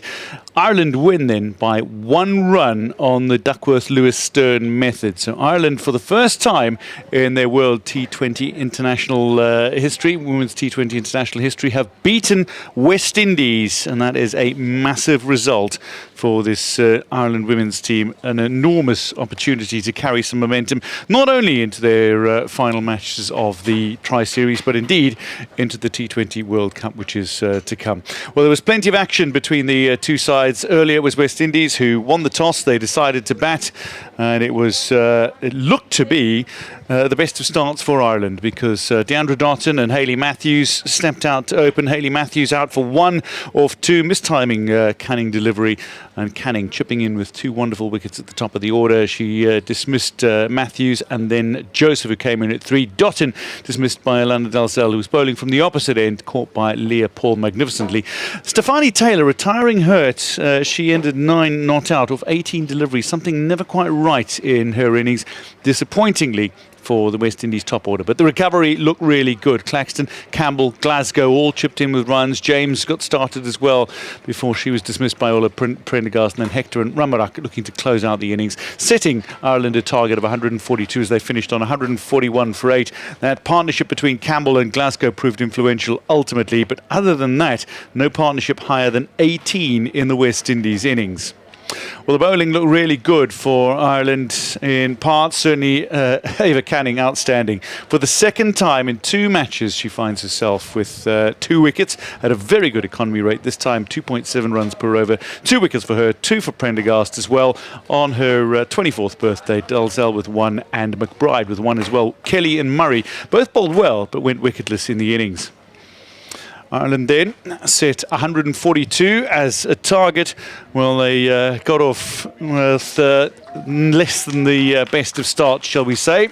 It's the West Indies card, but Ireland opening with 2 makeshift openers, because Amy Hunter not starting, and indeed Gabby Lewis rested for the series. It was Arlene Kelly and Alana Dalzell who opened. 1 run between them. Dalzell dismissed first ball. Stokel came to the crease, couldn't replicate the 60-odd she produced in the first match. Prendergast not out 71, little with that final stroke to ultimately decide the match and take Ireland to victory by 1 run on the Duckworth-Lewis-Stern method. It's the first victory for Ireland over West Indies in a women's T20 international, as they end on 99 for 5. Well, no real partnerships other than Prendergast and Stokel, and indeed Prendergast and Louise Little in the closing stages. But the bowling for West Indies, well, they had some positives certainly. 2 wickets at the top for Hector. She claimed 2 for 3 of the first over, 18 of her second. Matthews and Joseph also picking up overs as well. So as things stood, 142 the target. It had to be revised on Duckworth-Lewis-Stern owing to the rain delay, and as a result, Ireland claimed their first win in women's T20 international. The hero certainly has to be Orla Prendergast on her 24th birthday. What a birthday present to herself, and indeed the entire nation. Let's find out who the stars are at the post-match presentation. Isabel Joyce is standing by.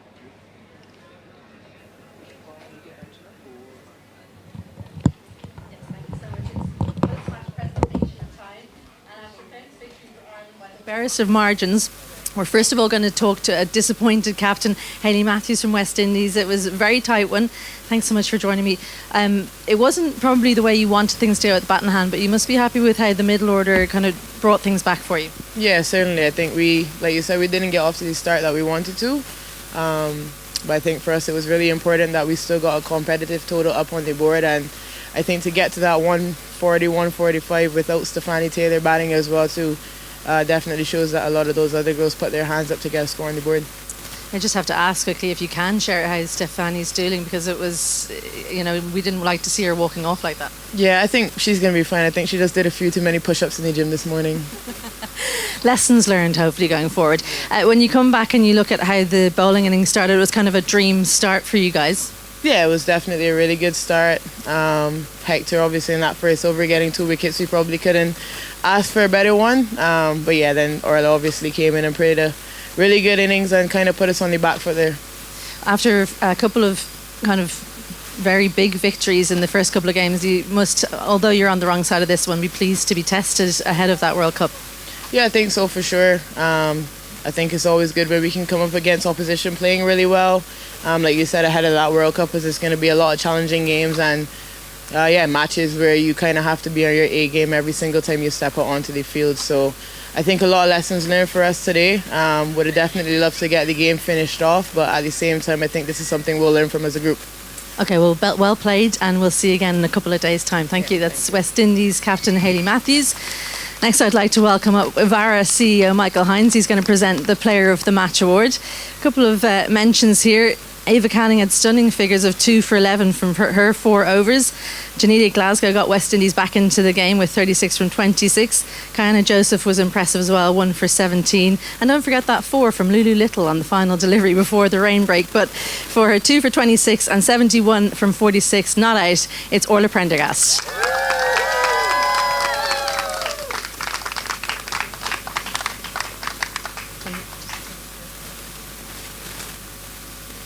Thanks, Michael. Orla, I'll just talk about your player of the match performance first. Bowling-wise, you came on a little bit later than usual. Was that a plan, or was it just adjusting to what happened in front of you in the game? No, it was a plan. Yeah, it's something we've spoken about a bit. Is the wickets we take in different overs in a T20, so it's definitely been thought through. And yeah, Ava and Daz opened up superbly to start, so to come on a bit later is just a different role for me. It's amazing how quickly you guys have turned that around after a punishing loss a few days ago against the same opposition. To come and win it here, it must mean even more. Yeah, a huge amount. I think it's something we speak about so much as a group, is our resilience and ability to bounce back. And yeah, we showed again today. I think that was a tougher game as we could have started off with. So to bounce back against the same side the way we did today is so pleasing. Batting wise, it looked like you just picked things up from yesterday, hitting some pretty good form. Yeah, I hope so. Definitely feeling good ahead of the World Cup, so just looking forward to get going over there. Okay, and moving on to your captain role, you've obviously been thrust into the role with Gabby on the sidelines, and it feels like you relish the opportunity to lead. Yeah, it's just a new opportunity, a bit of a challenge. I think I find it tricky with bowling and then trying to keep everything going in the field, but just a new challenge. I'm definitely looking forward to Gabby coming back and taking the reins. We've obviously missed her hugely with the bat in hand as well, so I can't wait for her to be back. Finally, you must be pleased as well with changing the team around and still being able to get a win on the board. Yeah, shows our depth. It's something we've focused on for the last 24 months, is really growing our base of players, and it's shown the changes at the top of the order that have come off, and then I suppose our changes in the middle order as well. Those players are still growing all the time, and there's so much to come from them. Okay, well, thank you so much. Player of the match and captain of Ireland, Orla Prendergast. So that just about wraps things up in time before the rain comes back again. Thanks so much for your company. We've got a game in a couple of days' time, 2 days' time on Wednesday. So make sure you come and join us for that. It's at 3:45. We'll be on air, 4 p.m. So come down and watch here if you can in Clontarf. But for now, from a very dark Clontarf, it's good evening and good night.